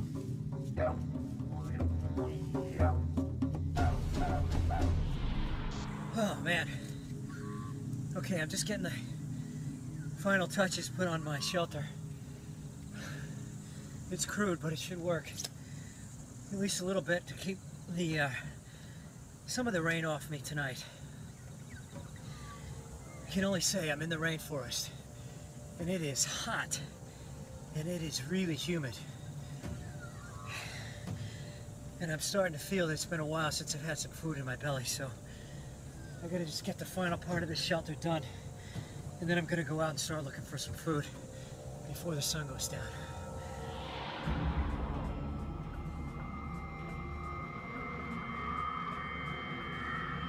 The Komodo dragon is a very aggressive predator.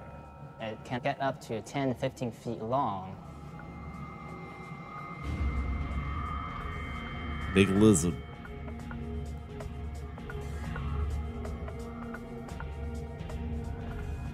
Yeah, he's trying to get eaten by a stranded on a lizard. remote island, forced to fight off a man-eating Komodo dragon. One of the dragons apparently saw the divers as lunch.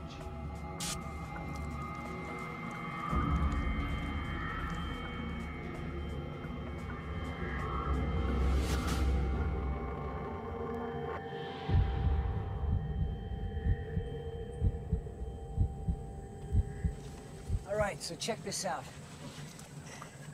I'm out looking for food, and I come across these bones. On first inspection, I thought they might be animal bones, but they're definitely human. We know there are a lot of predators out here. Saltwater croc, for one, is huge. And maybe a feral pig. Maybe a feral pig. How's that? All right, I'm gonna do that again. Yeah, one more time. Feral pig. All Right, so check this out.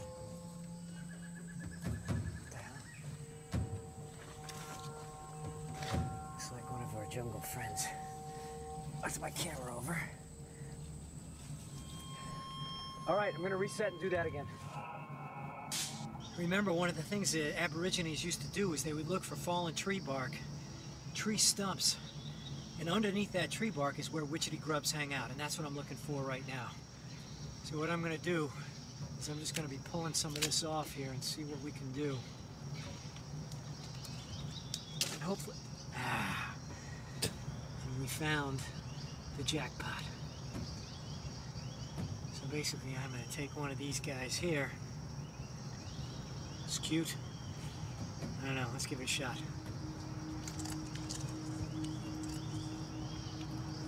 You know, it's kind of juicy. It's kind of like, tastes like chicken and almonds. So, we got a nice little dinner here, and there's a good source of protein in these guys right here. They're not really that good.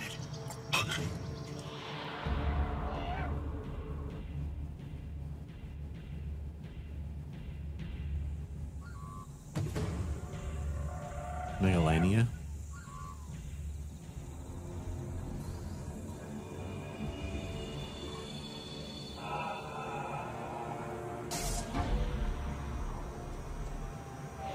Alright, well, we got a little sunlight left. I want to show you an old Aboriginal hunting trick. Very simply, put some sap on the end of a stick. Stick it in a hole that you think belongs to a nocturnal animal. Rub it around. If hair comes back out, it's stuck in the sap. Okay. If hair comes back out stuck in the sap, then we know there's an animal in there. Yeah, we can't really tell what he looks like, though, can we? Yeah, he looks like he could be a reality show. Just...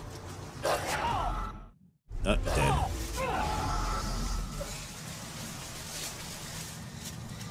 Doesn't the Komodo, like, necrotize your skin when you get bit by it? Turns you into a zombie. Monitor lizards do not kill their prey with their first bite. They have a cocktail of potent bacteria in their mouth, which infects the surface of the wound and causes its prey to eventually die if they don't get eaten right away. Imagine having a cocktail in your mouth. What the fuck? Why would you do that? Something definitely bit me.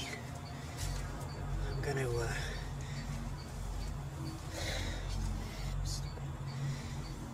go take care of this. Welcome to the rainforest.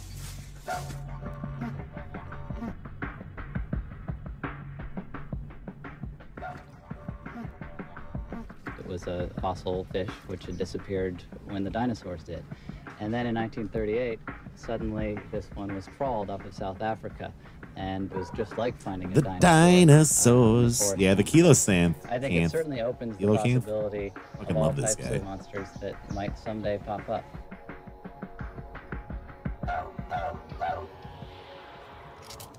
Having tended to his they always try to use the coelacanth as a dry and warm for the night ahead. Like the importance of a fire. I don't know, as like proof that there could be dinosaurs around still or whatever. Not only will the smoke and the flame help keep away some of the snakes and the creepy crawlers, but it'll keep me warm. And right now I'm soaked to the bone. Soaked here? Soaked to the bone. Maybe it's time to go home. Maybe it's time to not die. He's writhing around in pain.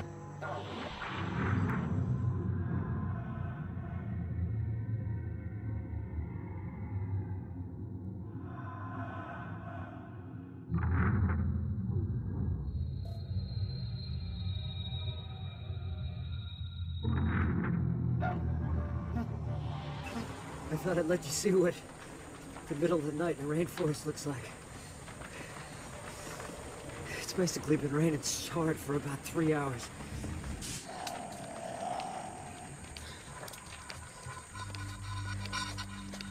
Something just keeps walking around outside.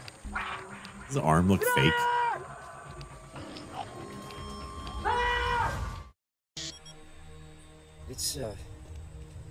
It's morning day 2. First thing I notice is that I feel sick, which is not what you want to feel when you're stranded.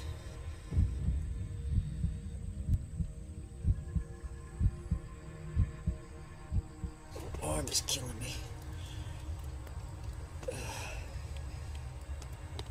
That thing that bit me yesterday.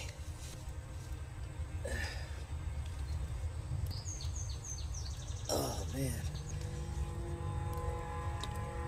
How lazy this guy is. He's been laying down the entire fucking show. Infection. That looks like some kind of blood poisoning to me.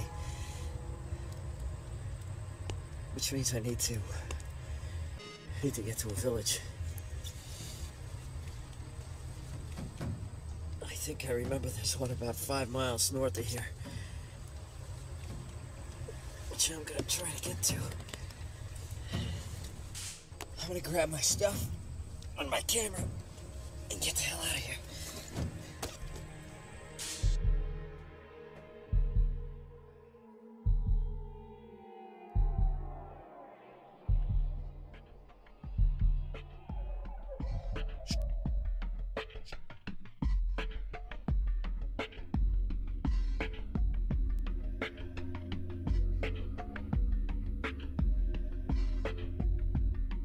Great statistics here. I'm just making my way out of the shelter. Just trying to head new. Maybe don't go into the rainforest, buddy. Trying to find that village because this infection in my arm is really starting to be a problem.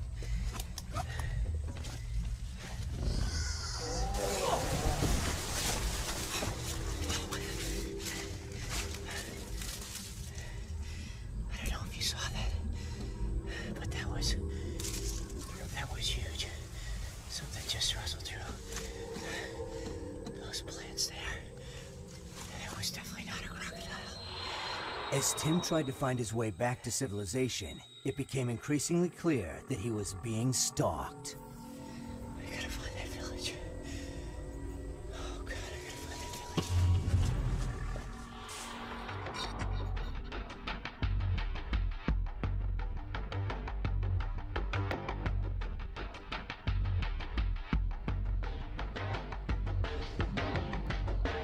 Goes for the kill.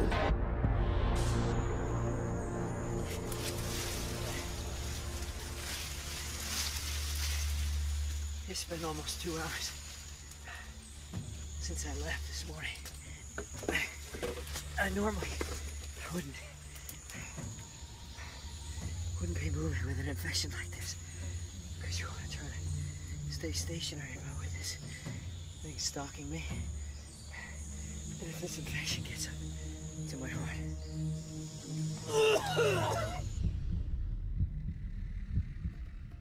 Well, Still haven't found the village, but my shoulder is killing me. I gotta take a look and see how this infection's doing. Oh God, it's definitely spreading. I gotta keep going, because I'm not gonna survive out here another night.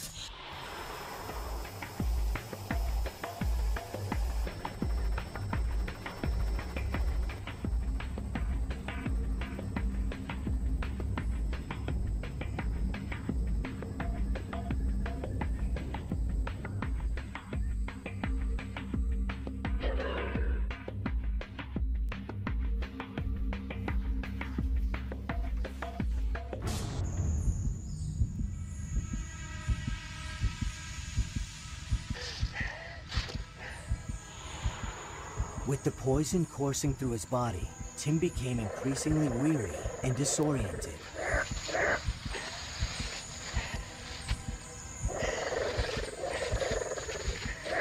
He's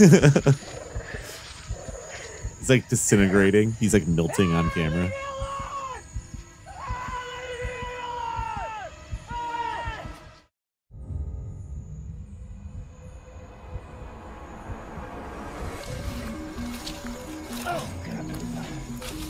I'm melting.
Catherine.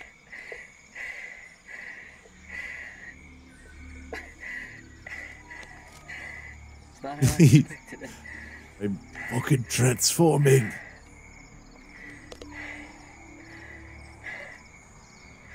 You tell Maria that I love her.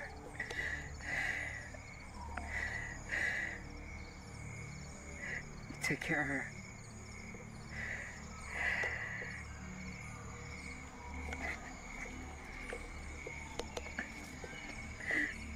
I love you both.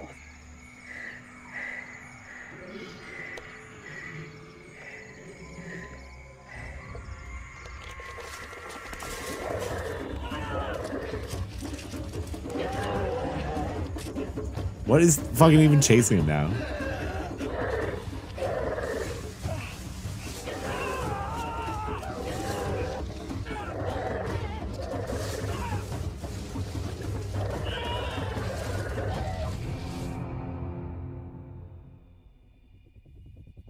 Tim Akron's body was never found.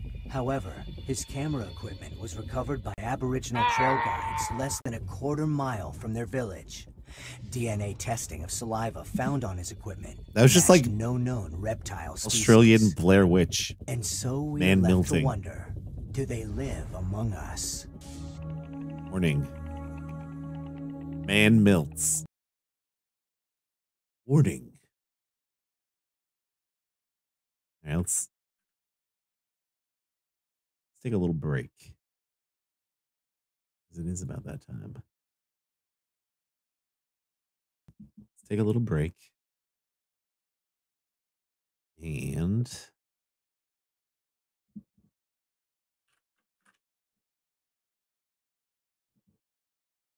Churro Q. Thanks to Ford289 for submitting this mystery on the Oddheader Discord. Churro Q, or Churro Q HG4 in Japan, is a really unique self-proclaimed car PG on the PlayStation 2, released in I've never heard of 2003 this in before. Japan and 2004 in the US, where players compete in a hybrid of races and RPG And the adventure in a cars world where are talking people? cars are the dominant species, or at least that's The how fuck? it appears, based on a popular toy line similar to Hot Wheels in Japan. In Churro Q, there's an event midway into the adventure where you can talk to a farmer happened named to the Ross people? Perry, who says he heard Built noises in them. his field and asks if you want to hear his story. He then tells a weird tale about hearing a strange noise that caused him to jump out of bed when he saw an enormous pea pod in his field, when a car jumped out of it that he described as looking just like himself, and then the pod flew into the sky.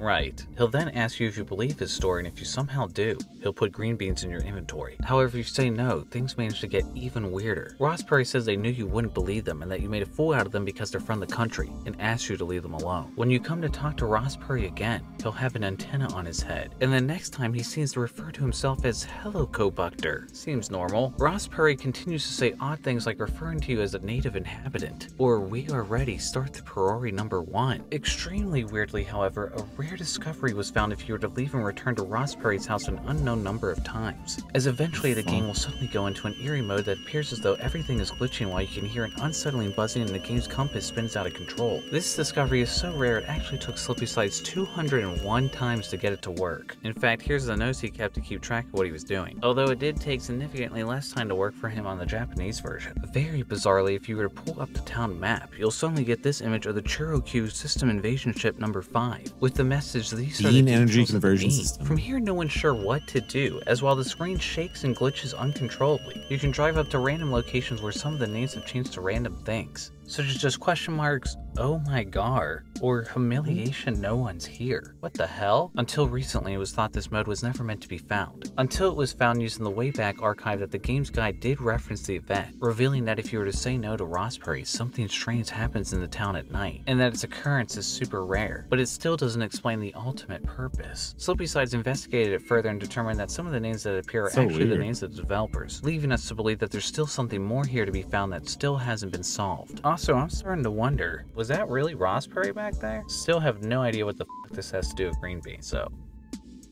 Alan Wake. Alan Wake is a third-person action-adventure game from the developers of the original Max Payne and 2019's Control. Inspired by the works of Stephen King and David Lynch, released in 2010 as an Xbox 360 exclusive, followed by a Windows version in 2012 and a recent remaster for modern consoles released last year in 2021. Alan Wake is a twist-filled mystery where its titular protagonist Alan Wake, a thriller author, attempts to solve the disappearance of his wife Alice during a trip to the fictional small town of Bright Falls, Washington, all while the horrific events of a novel he doesn't remember writing seem to become reality. The game primarily centers around the mysterious Cauldron Lake. It's a supernatural force known as the Dark Presence slowly takes over the setting of Bright Falls. While the origin of the Dark Presence is unknown through the story, there appears to be a number of discoveries suggesting there may be a different, otherworldly entity around Bright Falls that's never revealed in the game, such as what appears to be a UFO on a random whiteboard in the Cauldron Lake Lodge, or an especially unnerving, never-explained being of some sort depicted on a painting that can be found in the therapist Dr. Hartman's office. There's also a newspaper in this diner where the headline can be seen UFO Scare. Lights in the sky frighten populace. And while this text isn't legible in the game, the official survival guide features all the newspaper clippings in Bright Falls, where the article reveals that the residents reported witnessing mysterious lights over Cauldron Lake that were said to have hovered over the Diver's Isle part of the lake for 30 minutes, though Deputy Mulligan chalked it up to just being some fireworks set off by teenagers or a weather balloon. There's also the particularly odd moment where Alan comes across a very drunk Walter in a jail cell, who reveals something if you turn on the lights for him. Walter initially confesses to beating up another man named Danny. I beat him up, but I wasn't drunk.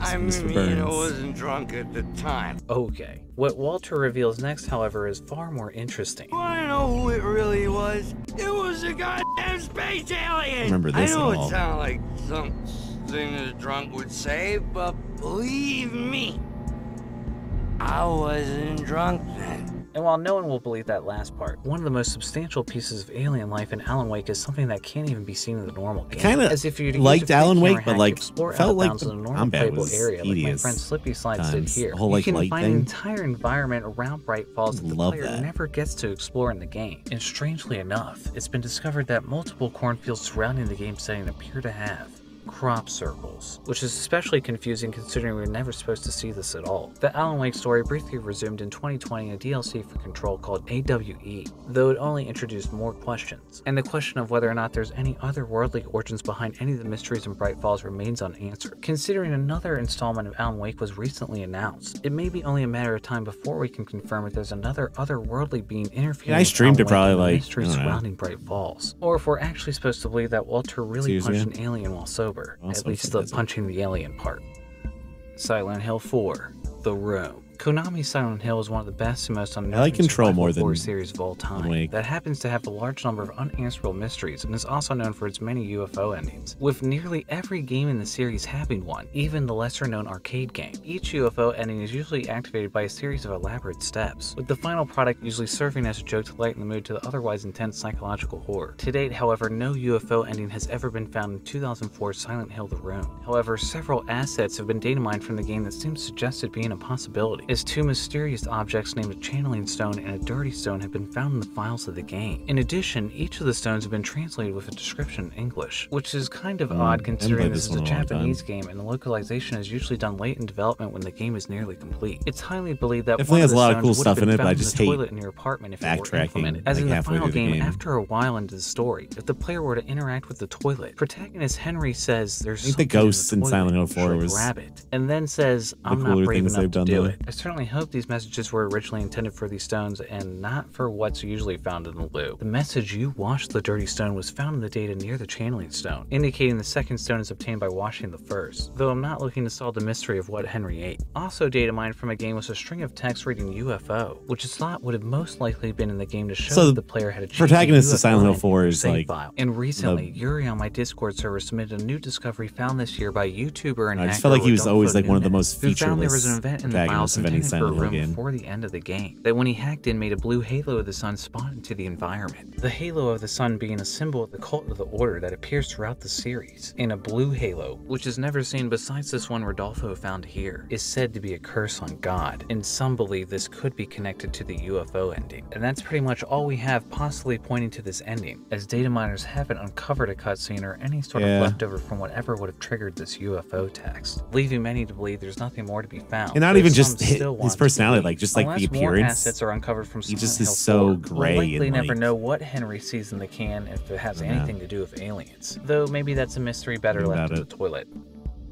And if you're still concerned about aliens collecting data on you and watching your every move, especially while surfing the internet, I highly recommend Atlas VPN. With Atlas There's VPN, some you can drama unlock with your favorite VPNs content this from week. all over the world or even Something the happened with galaxy. a Have you VPN. been transported to another dimension only to find out that you've been region locked out of your favorite shows on Netflix? No need to worry at all. They Use get Atlas banned in VPN to change England or your something IP like that. address location you're watching your favorite. I saw something. I like Nord getting in trouble.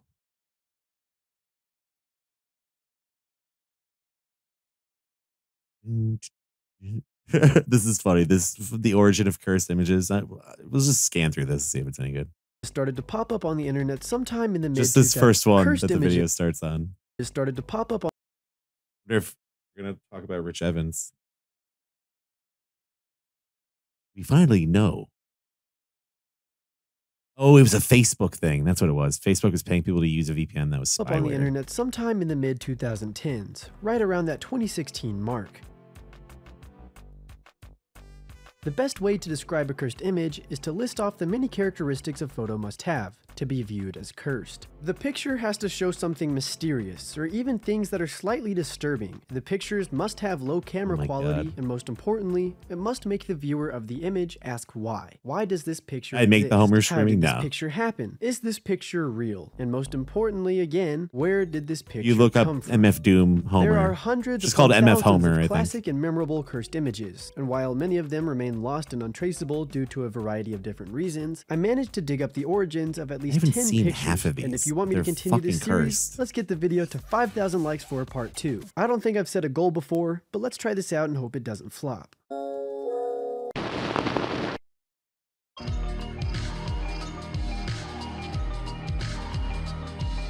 How would you do this? A very intense image of a guy's face being stuffed and filled with peas has made its rounds around the internet for quite some All right. time now, and has been I already lose. I don't want to watch anymore.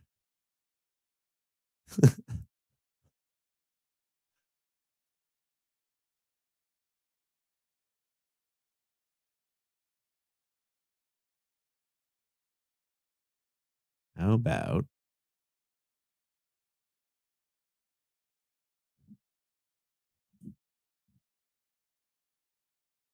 the Meat Planet? Oh, you know what? I saw something earlier that was pretty cool.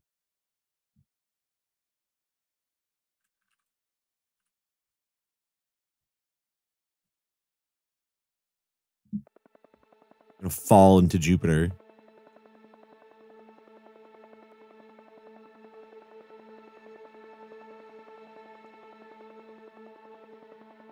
So you have like an indestructible suit. It's all made in like space. Was it Space Simulator?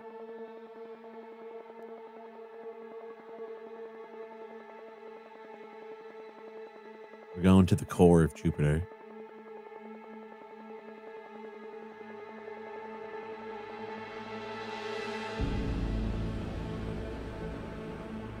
On your approach, you fall through the thin and almost invisible rings. I didn't know there was invisible rings. I thought Jupiter had like one really little ring.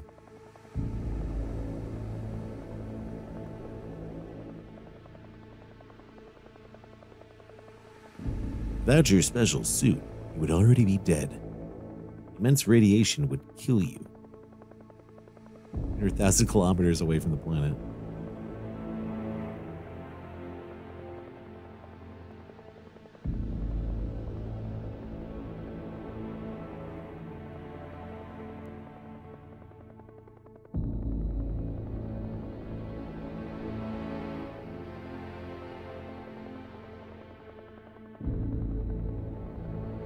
Getting sucked in.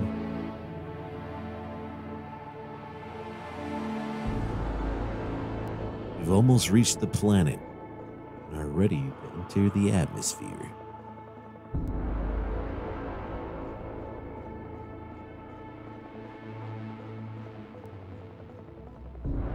I hope someone has a dream about falling into Jupiter tonight.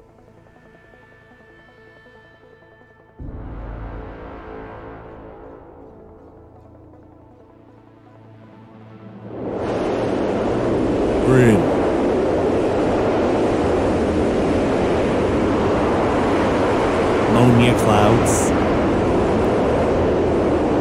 2.5 times faster.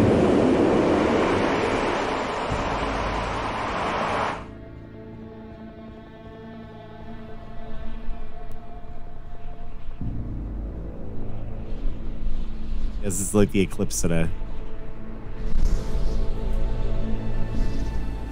Yesterday.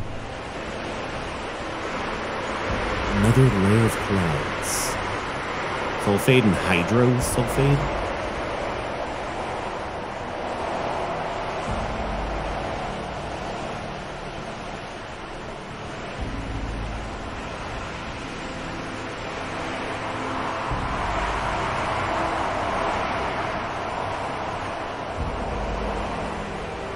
Less.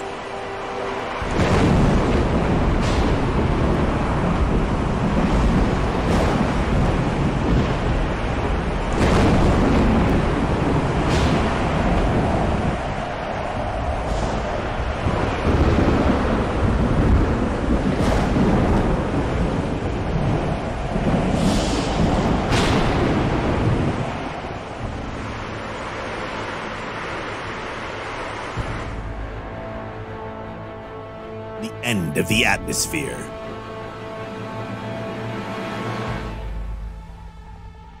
This is crazy. I thought that there was just some liquid metal core.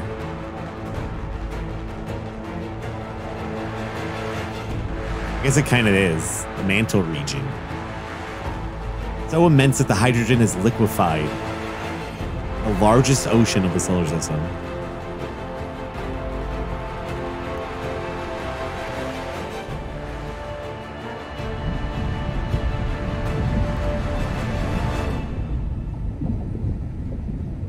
Be sinking for months before you reach the core. What the fuck?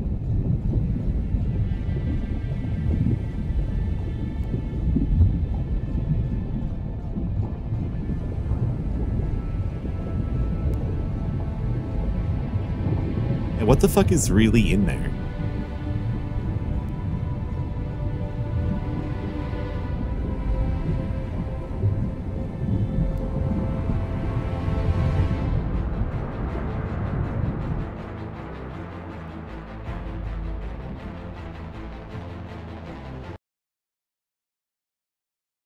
Have you guys ever fallen into Uranus?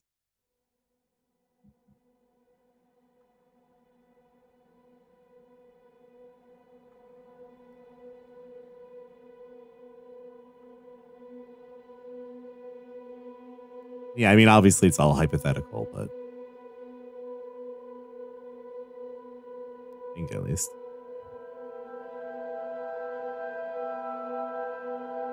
Beautiful view of the faint rings.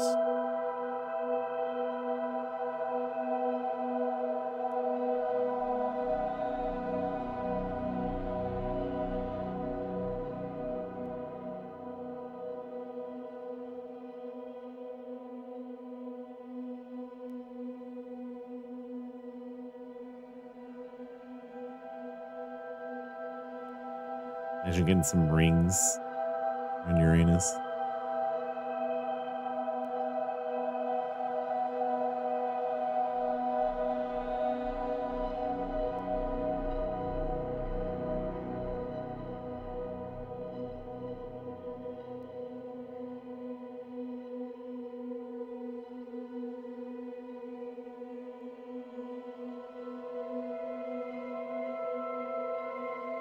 You take one last look at the universe before diving into Uranus.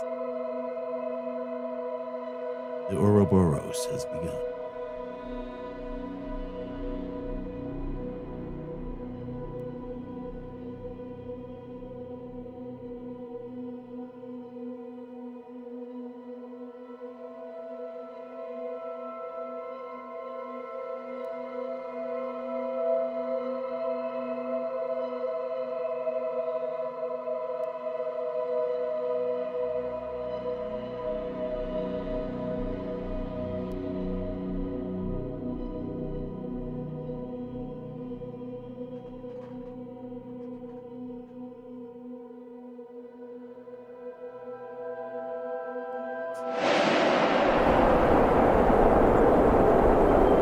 didn't see the thumbnail. It was just goatsy.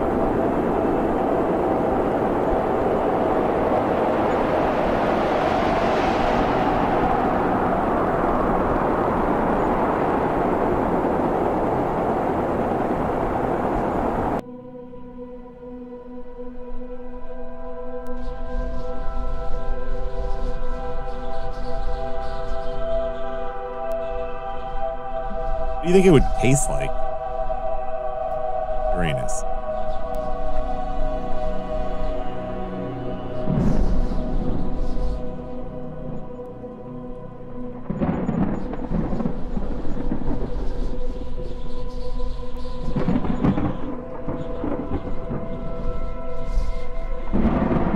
Blue raspberry would be fucking sick. I think blue raspberry is my favorite flavor, as in like real.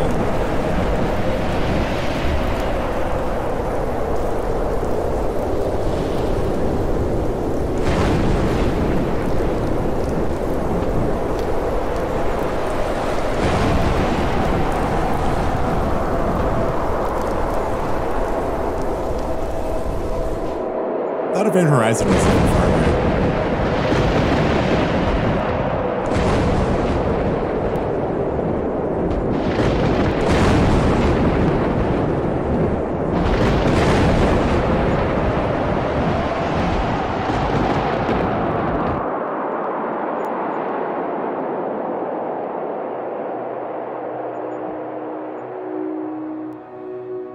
Looks kind of sick. We've reached the region called the Mantle. What if there's just like a sea monster? Hot, dense, fluid ocean of icy materials like water, methane, and ammonia. They're gonna be hot and icy.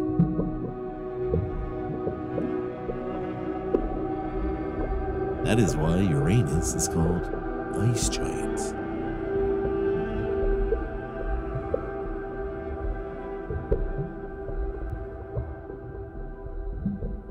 Causes carbon atoms to crystallize. Let's see.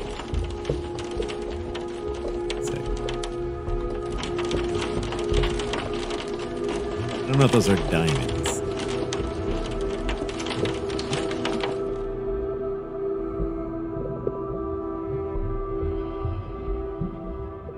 The bottom of Uranus.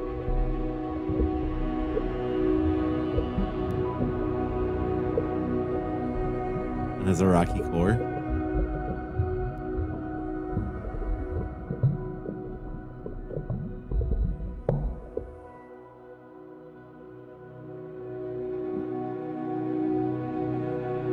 I don't know, I like those videos. Cool.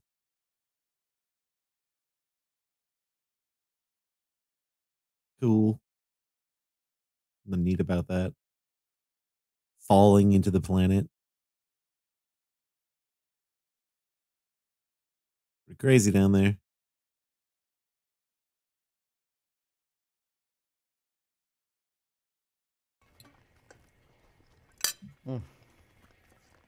There's a spicy joke in this that some of you probably aren't I going see to why like. they took this stuff to space. I think this video is funny. They drank it up in space. It's related to space. You know, I You was said that thinking about space. maybe after we're done with the food, we can go crack open that Captain Phillips collector's box set and maybe watch some of the bonus features. No. Okay. I heard the Paul Greengrass does the commentary track, and he actually met Captain Phillips for the movie, so he has like an insight onto the situation. Just love the set. Your Honor, I'm stuffed. The sounds and the script for this I mean, one. you know, after the meal, that's when the, you know, what happens next? The fortune cookies. Let's go ahead and open these. Oh, open Mouth that sounds. sucker. See what's in store for you. What's it say? What's it say? What's it say? What's it say? Stop. A great pleasure in life is doing what others say you can't. Oh, I'm just goofing off. Yeah, that's XPC. Soon, a visitor shall delight you. Grab it. At first is the worst. I'm just goofing off. Right? Just goofing.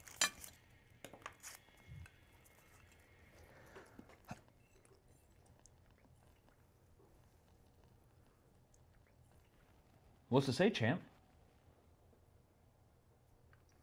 I think, yeah.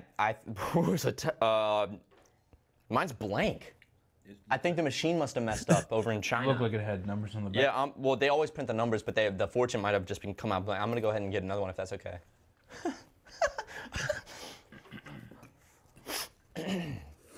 Ooh, take two.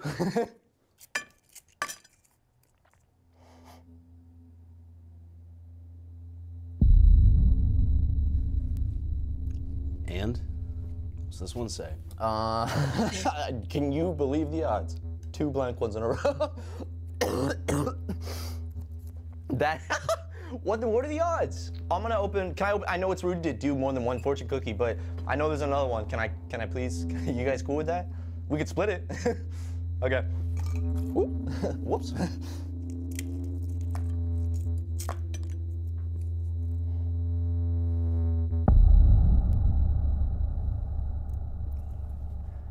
Man, Chinese food is running through me. I'm gonna use the bathroom. I'm gonna excuse myself and go to the little boys' room if that's okay.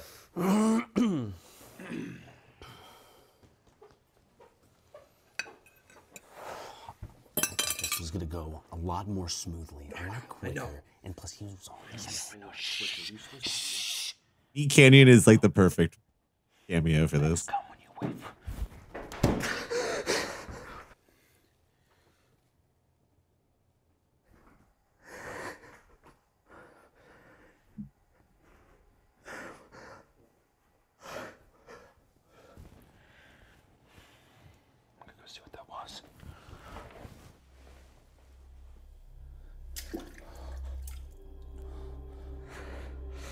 The gamer nutrients.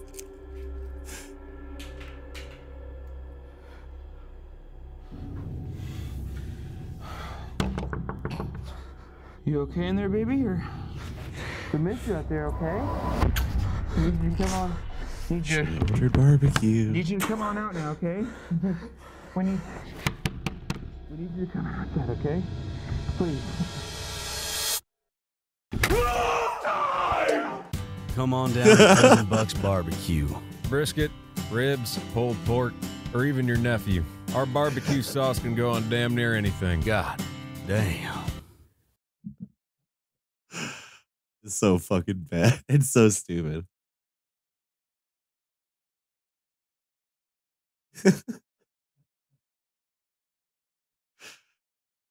Should have just got barbecue.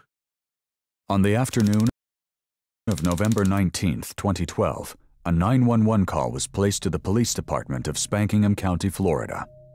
911, what's the nature of your emergency? I've got a bit of a quagmire on my hands here. Can you tell me your name and current address? Yeah, it's, my name is Stuart Pecan, and my address is... Okay, Stuart, what's going on today? I just got home from school, and I went into the living room to watch some Family Guy, and there's my whole family is dead. Okay, Stuart, just relax and stay on the line with me. We've got police on the way right now. Okay, okay, I gotta go now. Stuart? Oh, jeez. Don't hang up. Yeah, we watched this the other day, but... Stuart? Authorities responded to the call and arrived on scene shortly after. Nothing could prepare them for the shockingly brutal crime scene they were about to step into. Responding officer George Clanton was the first to arrive at the scene. He was looking for 16-year-old Stuart Pecan, the one who had originally placed the 911 call. However, oddly enough, Stuart was nowhere to be found. After making himself some toast, Officer Clanton ventures into the living room. What he would see next would shock him to his core. Oh, shit. In the living room lay the slain corpses of 51-year-old Cindy Pecan, 47-year-old Louis Pecan, 19-year-old Julie Pecan, and 12-year-old Dewey Pecan. Oh, they got All Dewey. 4 family members had been viciously stabbed to death, their bodies neatly laid side by side. Officer Clanton steps outside to declare the family house a crime scene. That's when suddenly, he notices Stuart Pecan approaching. Excuse me, are you Stuart Pecan? I'm having a snack attack right now, I can't talk. In contrast from his tone on the 911 call, Stuart seems oddly calm and more focused on his snacks than the current situation.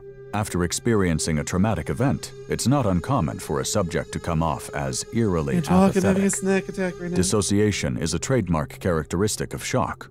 This could explain Stewart's lack of attention given to the officer. Or it could be a sign of something more sinister that lies deep within. Trying to gather more context into what unfolded, Officer Clanton continuously finds himself being ignored by the snacking suspect. With Pecan's big, bottomless bag of bizarre behaviors, paired with a growing list of unanswered questions, authorities waste no time in taking Pecan back to the station for questioning. The following never-before-seen footage has been analyzed by a qualified team, including a licensed professional counselor, a licensed attorney, a former criminal investigator, and a former mobile waste technician specialist with an associate's degree in quantum criminology. Is that Lois? The answer will become clear. Why do women have boobs? So you get something to look at while you're talking to them. You have to ask me to turn that off, please. I'm Detective Stuckman. This is Detective Walker.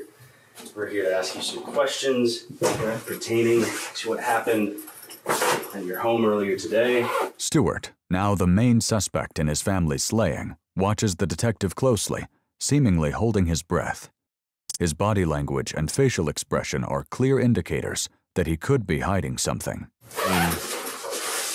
What do you think they made it with AI? Came in. What was that? It's just real Family Guy, funny moments on YouTube. It's my favorite show. In his free time, Stewart would host the YouTube channel Everything Quahog, where he would provide commentary on the many aspects of the animated Fox sitcom Family Guy. His videos would include episode discussion, merchandise reviews, and fan theories based on popular characters. With a breathtaking 8,000 subscribers and continuing growth and support from his viewers, it would have appeared that the sky was the limit for young Stewart. At this point, the detective is well aware of Stewart's peculiar obsession with Family Guy, but still, he indulges in a friendly manner to establish rapport and make the suspect feel comfortable. Yes, Family, I have seen it. I think that's Peter Griffin, right? Yeah. I haven't seen that particular episode, but I recognize. He's running and he hits his knee on the mailbox and he goes, it's freaking so funny. Albeit a good impression, Detectives Stuckman and Walker are careful not to laugh at this bit, as they don't want it to be misconstrued as flirtation. Shortly after this, you'll notice Detective Stuckman begins a clever maneuver known as the whoopsie-daisy tactic. This is when the so-called good cop claims to have made an honest mistake, in this case forgetting his water, giving him an excuse to leave the suspect alone with the so-called bad cop, heightening the pressure. Anyways, I wanted to get started, but I knew I forgot something. I had a water. I get thirsty pretty easily, you know. We're probably gonna be here a bit. Could I grab you anything? Yeah. Water? Okay.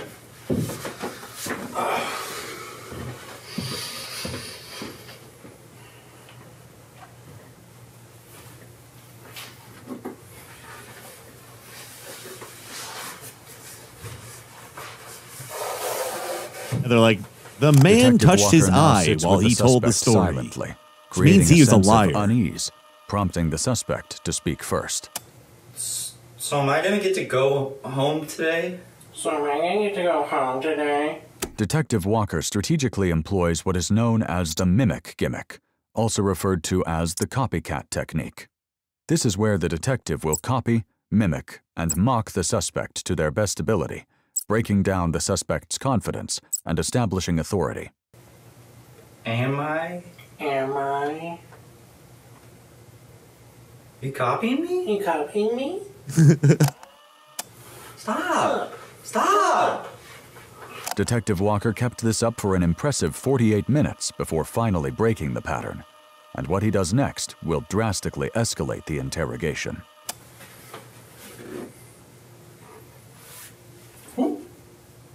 Got your nose. You cooperate, you might get this back. What you just witnessed was a successful execution of a rare interrogation tactic known as the Oop I Got Your Nose method, more formally known as the Orenthal-James Simpson technique. This is where the detective will take the suspect's nose, only for it to be used as a bargaining chip for later in the interview. They show this in Mindhunter too. That's Back, crazy. he knows he'll have to cooperate with investigators. Now awaiting the detective's return, the suspect engages in self-soothing actions, such as massaging the frenulum of his penis. In doing so, the suspect is hoping to gain some semblance of calm, no doubt in anticipation of the impending questions he's sure he'll be asked. Detective Stuckman re-enters the room to continue the interview. You know, I saw Detective Walker in the break room. I think he had your nose. He was showing it off the entire room anyways. People were having a good laugh at it. It's a beautiful nose. It's a nice nose. Thank you. If I were you, I'd want that nose back. I do. And I think I could help you get that nose back. Think of it, I scratch your back, you scratch my back. It's at this point in the interview Detective Stuckman finds himself jonesing for some chocolates. He faintly recalls having 2 Hershey's Kisses in his desk drawer. He leaves the room in search of the sugary sweets. This act, plus consuming the candies, was incredibly taxing for the detective, who in turn decided to take a short nap in his office. Refreshed and refilled, he returned to resume the interview 2 hours and 36 minutes later. All right, Stuart. You can call me Stewie. Okay. Just a nickname? Yeah, I feel like it just fits me better than Stuart. Okay, that's interesting, because if I remember you...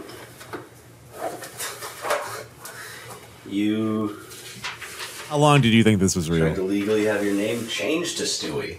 Stewie Griffin. Actually, can you tell me a bit about that? Through a Freedom of Information Act request, we obtained court documents which revealed Stewart had recently attempted to have his name legally changed from Stuart Pecan to Stewie Griffin. This attempt was unsuccessful, however, as his mother and father had both declined to sign off on the request. Stewie Griffin just felt like it reflected like me as a It person took him more. 42 minutes to get his one. I wanted to I felt like that was me as Stewie Griffin, not Go on. What you just witnessed was the near-perfect execution of a tactic only the most skilled and knowledgeable detectives can dare to attempt. Known as the na-na-na-na-boo-boo technique, the detective flashes a sudden mocking gesture while the suspect is mid-sentence. This will serve to derail the suspect's train of thought, making it much harder to keep track of his fibs. Due to the angle of the camera, it's difficult to determine the exact silly face made by Detective Stuckman. However, we hired a skilled spatial computer graphics system engineering specialist to create a 3-dimensional render composite of what the suspect likely saw. So I started to do the name change, and it took I got 4 months into it, but I had to, my parents at the last minute refused to sign off on it, so I Stewart does his best to ignore the jesting detective's gesture. However, it's apparent it's been successful in tripping him up. Pushing through the suspect's annoying ramblings, Detective Stuckman is setting the stage for what he's about to do next. I wasn't able to get my name changed. Your parents didn't allow you to change your name? No. Were you upset because of this? I know a lot of people have attachment to their identities, and names being probably the biggest signifier of your identity. Yeah, I was pissed as crap about it. It made me, really freaking pissed. But not like I do it. Did you catch that? Here, we'll play it again. Take notice of Detective Stuckman in the bottom right. Compounding on the recent na-na-na-na-boo-boo, the detective deploys its sister technique, the neener-neener. It leaves the suspect speechless. So let's talk about today. So I left school at the last bell, and then I went straight home, and I got home, and I opened the front door, and it was really quiet. And so I went to go put on some Family Guy in the living room, but then when I walked into the living room, that's where my mom and my dad and my brother and my sister. I want to back up. The detective is trying to establish a motive and lock Stewart into a story he can't go back on. You're saying you left school, last bell rings at 3:20 p.m., right? Well, we have administration saying you signed yourself out at 1:35 p.m. What? Juice? So you were not at school. So if you could help me understand. No, that's wrong. I left at the last bell. If they said that, then they just got the numbers wrong. You're asking me to trust your word over the administration of your school. Why would your name just show up? They freaking lied. I left it at 3:20 when the bell rang. I went straight home. So administration's lying. Yes. Are the cameras lying too? Detective Stuckman initiates the first big confrontation by revealing that he is in the possession of evidence that contradicts Stewart's original story. What? Cameras? What if I were to tell you I had video proof of you leaving the school at 1:35 p.m.? I'm trying to just help me understand, because everything's pointing to you not being at school. I was. They It probably puts did. you in the time frame. Of what? I think you know. Without directly saying it, Detective Stuckman is heavily implying that Stewart had something to do with the murders of his family. This marks a dramatic tonal shift in the interview. No. But I need you to tell me what happened. I did tell you. I told you exactly what freaking happened. Was I left school and I went home. The clocks. Do I have to go get the tape to show you? I give you one more chance. When did you leave school? 3:20 at the last bell.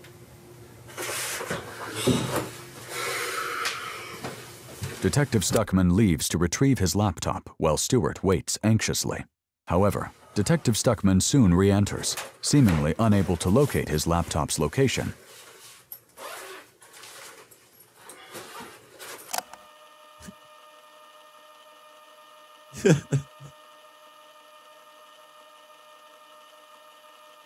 Finally, 5 minutes short of 2 hours later, Detective Stuckman returns, laptop in hand. Now, before I show you this video, your story's gonna stay the exact same. Yes. You left school when?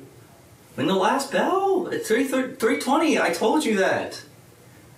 If it says on video another time, then the clock setting's probably wrong on the video. Clock settings don't explain this.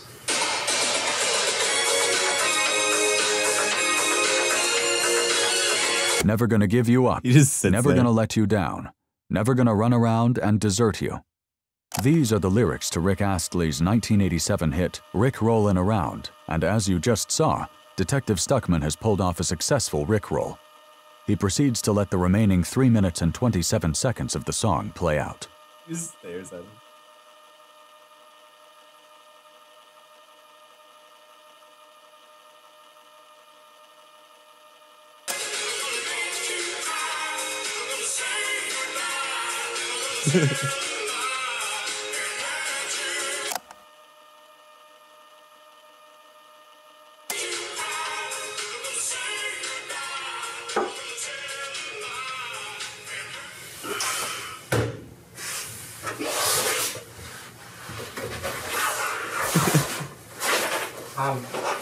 I'm confused.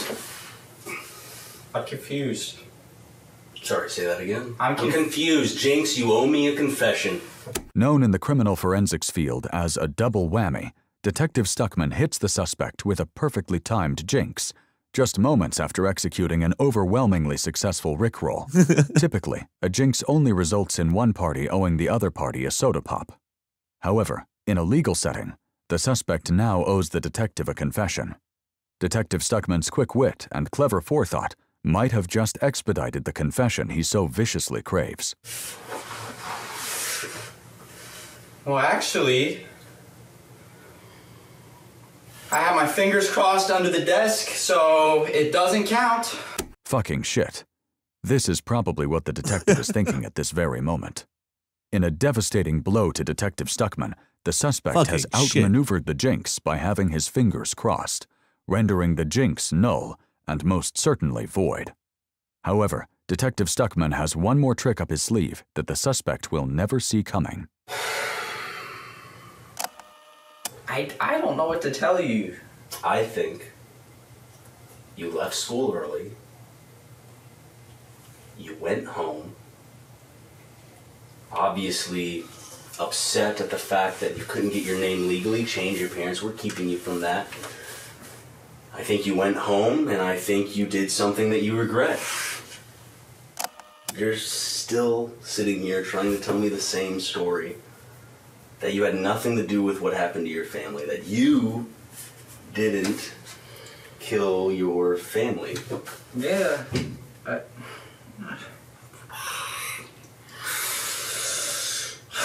Is that what you're going to continue to say to me right now? Yes, I didn't kill my family. I already said it, and when I told you, I'm not lying, I did not kill my family. I just want to make sure that I'm hearing you crystal clear. You did not kill your family. I did not kill my family. That's all I needed to hear. Detective Walker? Throughout the interview, there was something right under our noses that most of you probably missed. On several occasions, Detective Stuckman can be seen checking the time on his watch that was strapped to his wrist. And this wasn't without reason. Mere seconds before Stewart uttered the phrase, "I did not kill my family," the wristwatch struck 12 a.m., November 20th. That's right. Opposite day. It was opposite day. The day when everything is opposite. With the confession he needed, Detective Stuckman calls Detective Walker back into the interrogation room to place Stuart Pecan into custody. Don't get up. Don't get up, son. Am I being arrested? Don't place your hands behind your back. On reviewing the footage, one of our hawk-eyed analysts pointed out that when the suspect stands up, his shoelaces appear to be tied together. Further combing through the footage would reveal that when Detective Stuckman was searching for his laptop, he had laid a trap that would only be sprung at the very end of the interrogation. That's right. While searching under the table, the detective had covertly tied the suspect's shoelaces together, adding the cherry on top of the proverbial sundae of justice. What did I do? I didn't do anything. I'm telling you, I didn't do anything. Stop.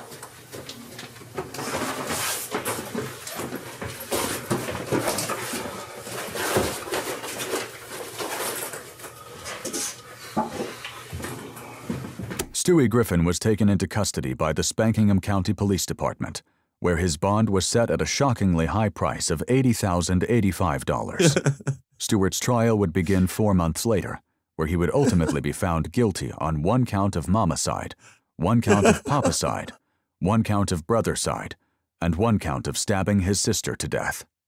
Despite his age, Stewart was tried as an adult, and a jury ultimately found him guilty on all charges, He's got the sentencing him fucking to Peter 4 Griffin consecutive outfit on. life terms, with the possibility of parole after his second life sentence had been served. We reached out to Stewart through email to see if he would be willing to share his side of the story and answer some of our questions about the case. At first, we didn't hear back, but when Stewart finally responded, he stated that he would only participate in the discussion if we met his list of demands, including $35 be placed into his commissary account, a portable DVD player, and the Family Guy Freakin' Party Pack DVD box set collection, which is valued at $199.87. We did not agree to any of his terms and are still waiting to hear back if Stewart will speak with us. Despite everything, Stewart has managed to sustain a decent following on his Everything Quahog YouTube channel, even posting the occasional Family Guy-related video from within the penal confines of the Hecox Correctional Institution. Stewart will be eligible for parole in the year 2160, when he is 174 years old.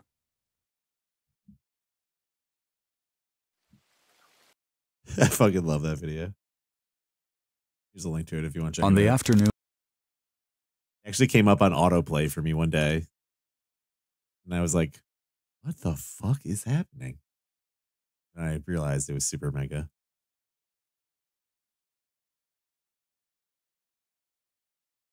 Pretty good.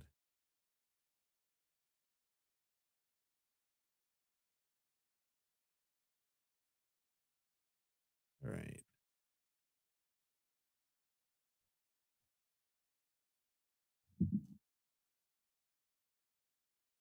The freaking party pack collection.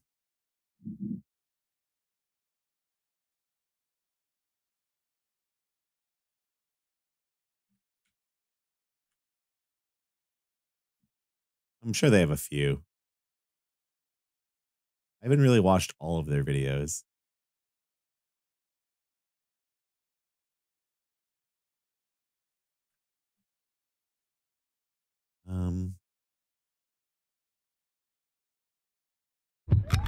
I kind of feel like watching.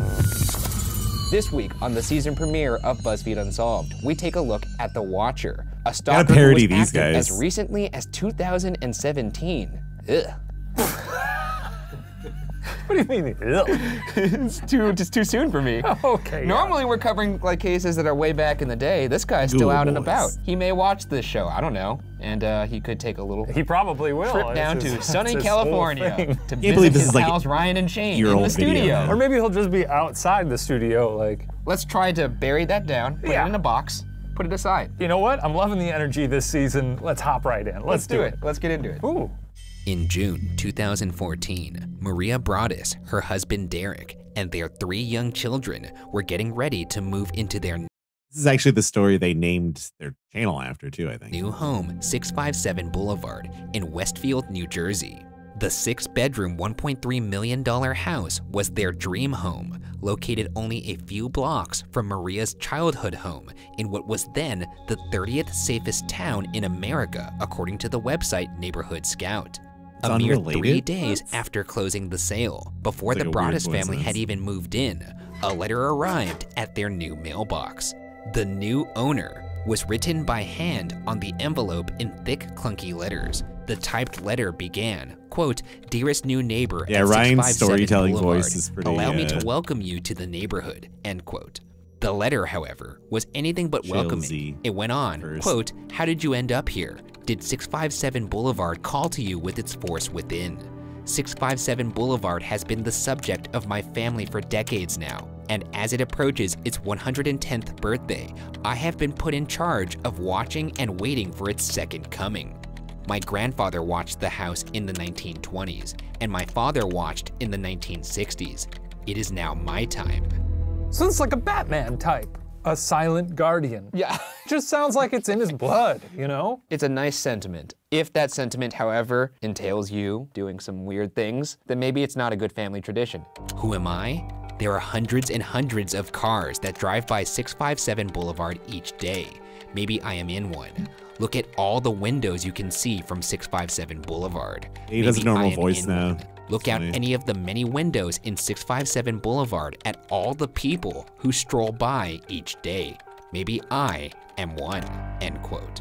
This is 2014 and he's writing like it's the 1800s here, like a little, it's a teaser. I don't think that's what they're thinking. Oh, well. Also, like, I don't know how many houses you've moved into. I've moved into quite a few apartments. And even then, there's usually some kind of welcoming gift from like either the property owner, maybe even the neighbors will bring you cookies. If I walked into my new house and the first thing I saw was a letter that had this madness inside of it.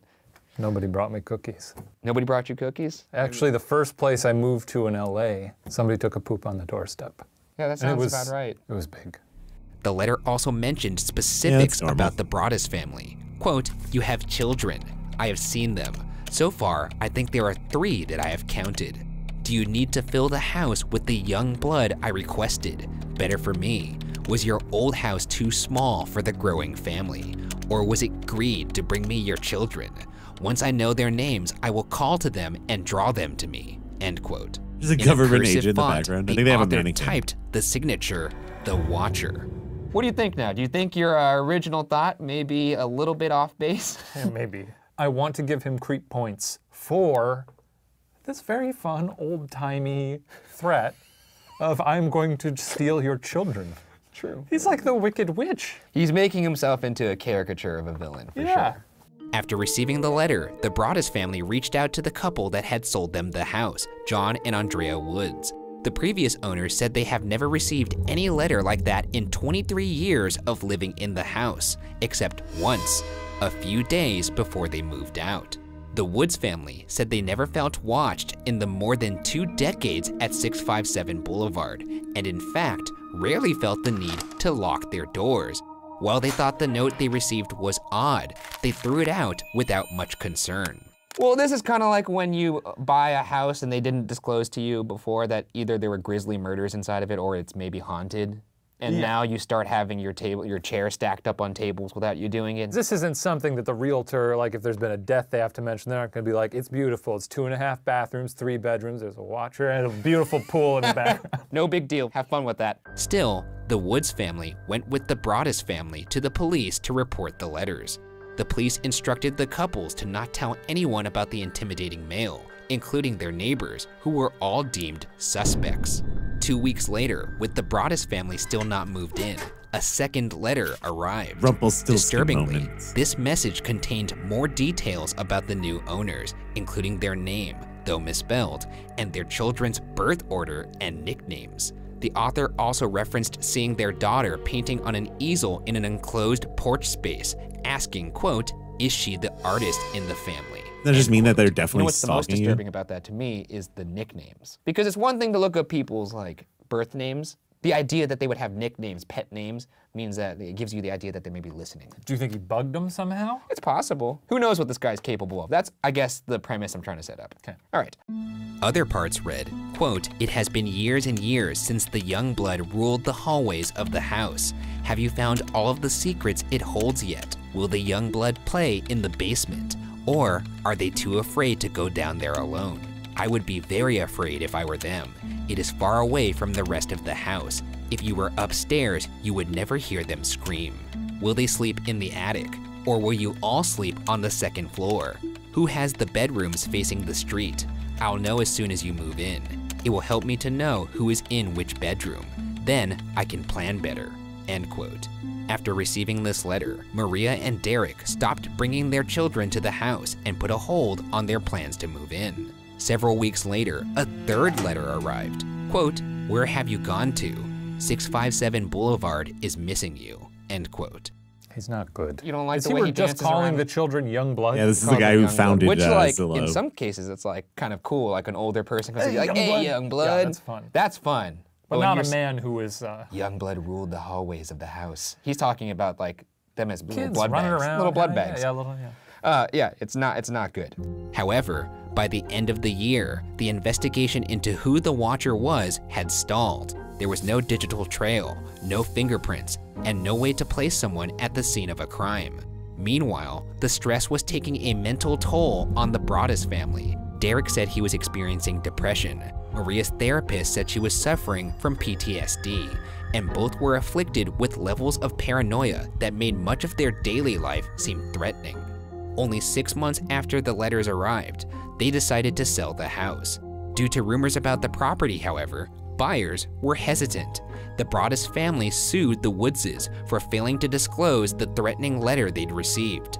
A local reporter found the complaint, which included excerpts from the letters. His small story became a viral sensation, causing a media circus to swirl around the house. Now totally unable to find a buyer, the Broaddus family considered selling the house to a developer who could tear it down and split the property into 2 homes. The Wonder what's 2 up with this plots, house however, now. would each be less than 3 feet too small for the mandated size of the neighborhood. The Broaddus family appealed the rule to the neighborhood planning board, who unanimously rejected the proposal. What's the logic in splitting it up into 2 homes? It's like when something really bad happens at a hotel and then they just rebrand. It's kind of what they're trying to do here. I see. Which is like understandable. I just think it's crazy that the neighborhood was like, 3 feet too small, can't do that. Hey, regulations are regulations, I get that. That's baloney. Maria was understandably upset, saying, quote, this is my town. I grew up here. I came back. I chose to raise my kids here. You know what we've been through. You had the ability 2.5 years into a nightmare to make it a little better, and you have decided that this house is more important than we are." End quote. It should be noted that in 2018, the Westfield Planning Board approved splitting up a different lot around the corner from 657 Boulevard, one that required a larger exception than the Broaddus family requested. This is just a bad neighborhood. Or do we think, perhaps, is it a hot fuzz situation where everyone in the neighborhood is in on it? Yeah, and they're like, we don't want this new family here.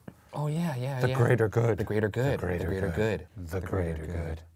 That Christmas, some families who had vocally protested the Broaddus' plan received threatening hand-delivered letters signed Friends of the Broaddus Family. More on these later. In spring of 2016, just short of 2 years after the first letter arrived, the Broaddus family found someone to rent the home. The family had 2 large dogs, fully grown children, and a clause in the lease that let them out if there was another letter. Within 2 weeks, another letter arrived. Quote, "To the vile and spiteful Derek and his wench of a wife, Maria." Okay, hang on. Oh boy. Before this, he's been very respectful, despite saying like, yeah, I'm gonna steal your blood children. Yeah, he was really holding back before. Wench, too. He's still stuck with the Old English, though. Yeah. He knows theming. 657 Boulevard survived your attempted assault and stood strong with its army of supporters barricading its gates. My soldiers of the Boulevard followed my orders to a T. They carried out their mission and saved the soul of 657 Boulevard with my orders. All hail the Watcher. End quote. All hail the Watcher. Oh, me and my minions, we all did it. I've done it again. I've done it like again. my father, and his father before him. Yeah, one thing I've always said, I've always gone on record saying, all hail the Watcher. That's true, he has said that. He says it every day Been my when he MO walks since into the day office. One, all hail the Watcher. Starting- I walk into BuzzFeed, morning, all hail the Watcher. All hail the Watcher, and we do the same thing. It's like, all hail the Watcher? Yeah, all hail the Watcher. I've got my big stomach tattoo that says that, That's but I don't true. want to reveal that right now. No, there was HR complaints. The letter continued, quote, "Maybe a car accident, maybe a fire, maybe something as simple as a mild illness that never seems to go away, but makes you fall sick day after day after day after day after day. Maybe the mysterious death of a pet, loved ones suddenly die, planes and cars and bicycles crash, bones break. You are despised by the house, and the Watcher won." House. This guy sucks. He's just really just shooting them out there. He's casting a wide net and hoping one of them sticks. Yeah. So that he could be like, if one of those things happens, he's gonna be like, all me. Watcher baby. Orchestrated by the Watcher.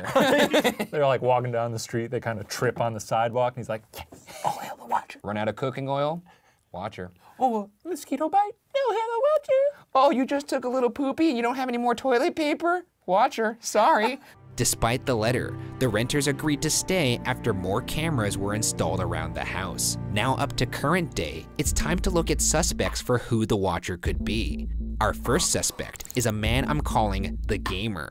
Around 11 p.m. one night, while 2 detectives from Westfield Police were surveilling 657 Boulevard, a car suspiciously stopped outside the house. The car was traced to a young woman from a town close by. The home of her boyfriend was on the same block as 657 Boulevard. The woman told investigators that her boyfriend was into, quote, some really dark video games, end quote, including possibly one where he played as a character called the Watcher, according to an investigator's memory. Just like Skyrim. The Gamer agreed to be questioned by police, but he never showed up for his interviews. Detectives didn't have enough evidence to force him to come, so he was never questioned.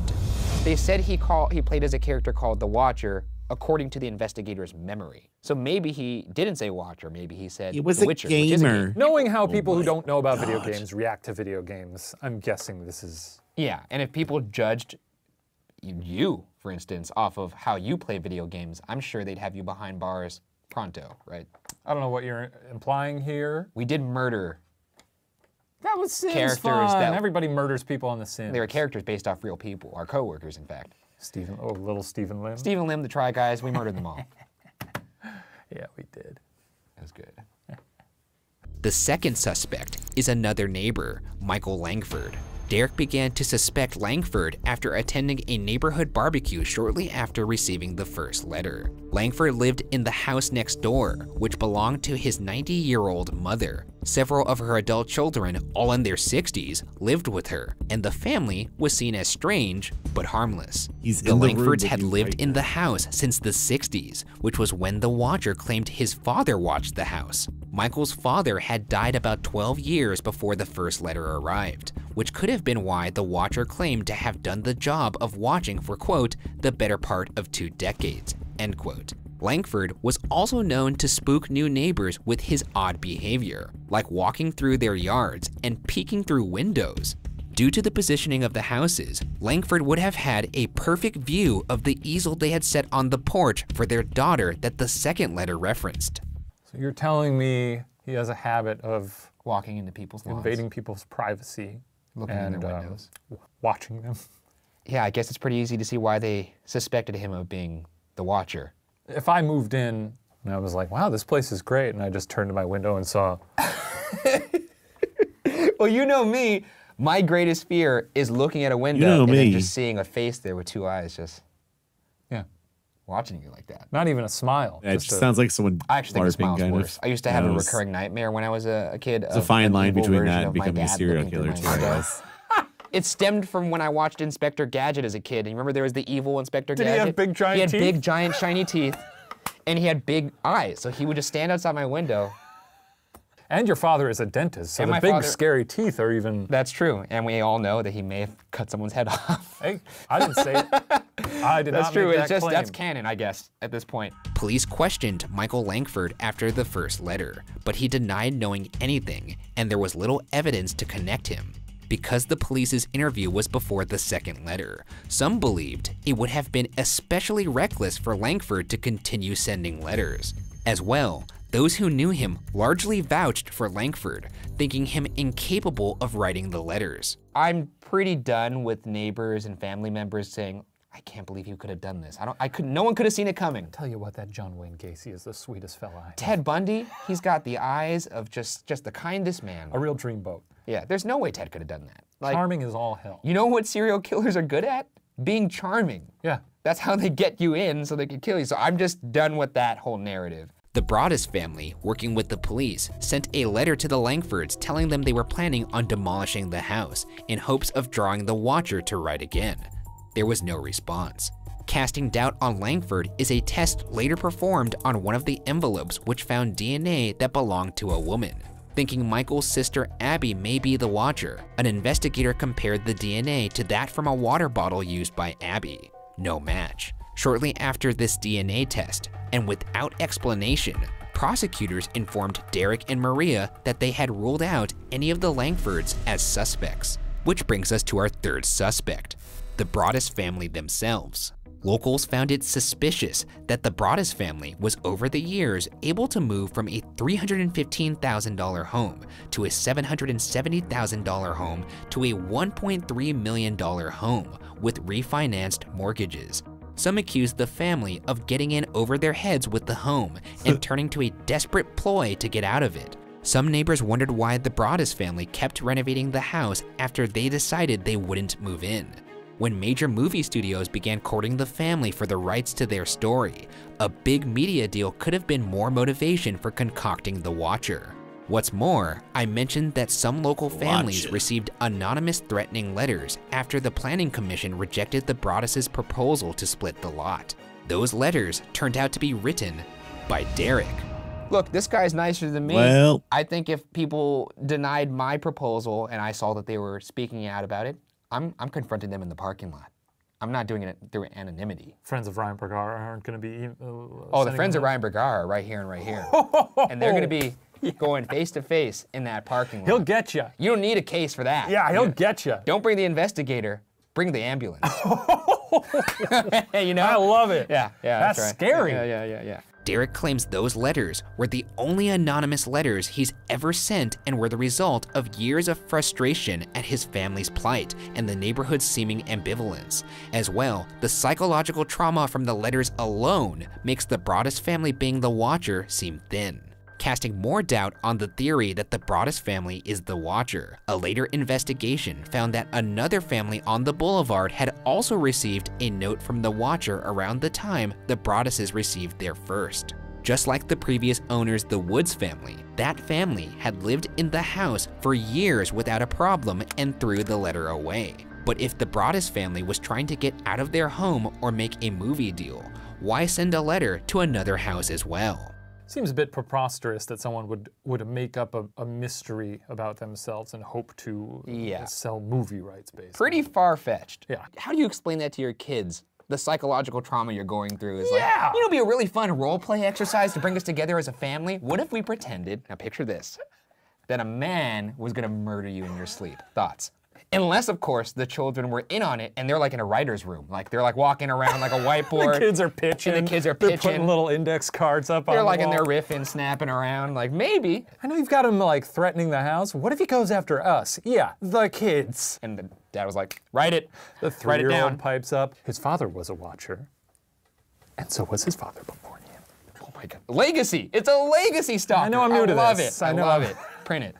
What makes the case of the Watcher so fascinating is the limited number of potential suspects, coupled with the complete lack of evidence that has stymied investigators' ability to make progress. This case is very recent, so there's a chance we haven't heard the last from the Watcher. Perhaps some future note will provide the key clue to identifying the person responsible.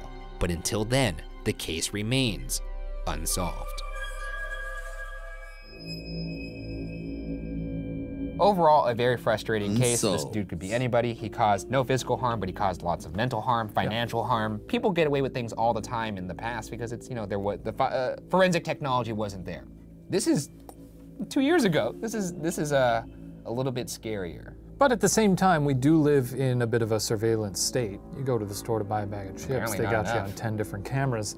I'm saying maybe the way the world is prevented him from really doing something. Doing worse. So he could just write it out, Yeah. but he can't act it out. That's right. Who watches the Watcher? Yeah, real estate's pretty much around there. You want a big, giant, nice house? Yeah, 500K to $1 million. Easily. Used to be like, nice big McMansion would be like 200K 20 years ago. Definitely not like that anymore. Not anymore. All right, guys. I'm going to ramp it up. Fucking tired. I hope you all have a good rest of your evening. Thanks for hanging out with me. Thank you for chilling. Thanks for chatting. Be around tomorrow, most likely. At some point. Hope you guys good evening if I don't see you. Thanks for chilling. And like I said, most of all, thanks for hanging out and chatting. And I'll see you guys soon. And play some games. There's all sorts of Zomboid shit I just uploaded too, actually. Archive over there. One of the Jeff TV videos like got picked up by the algorithm too, for some reason. It got like 1,500 views on it. Which is kind of weird, but yeah, go check it out. Go check out the archives. I guess. See ya. Take care, everybody. Bye.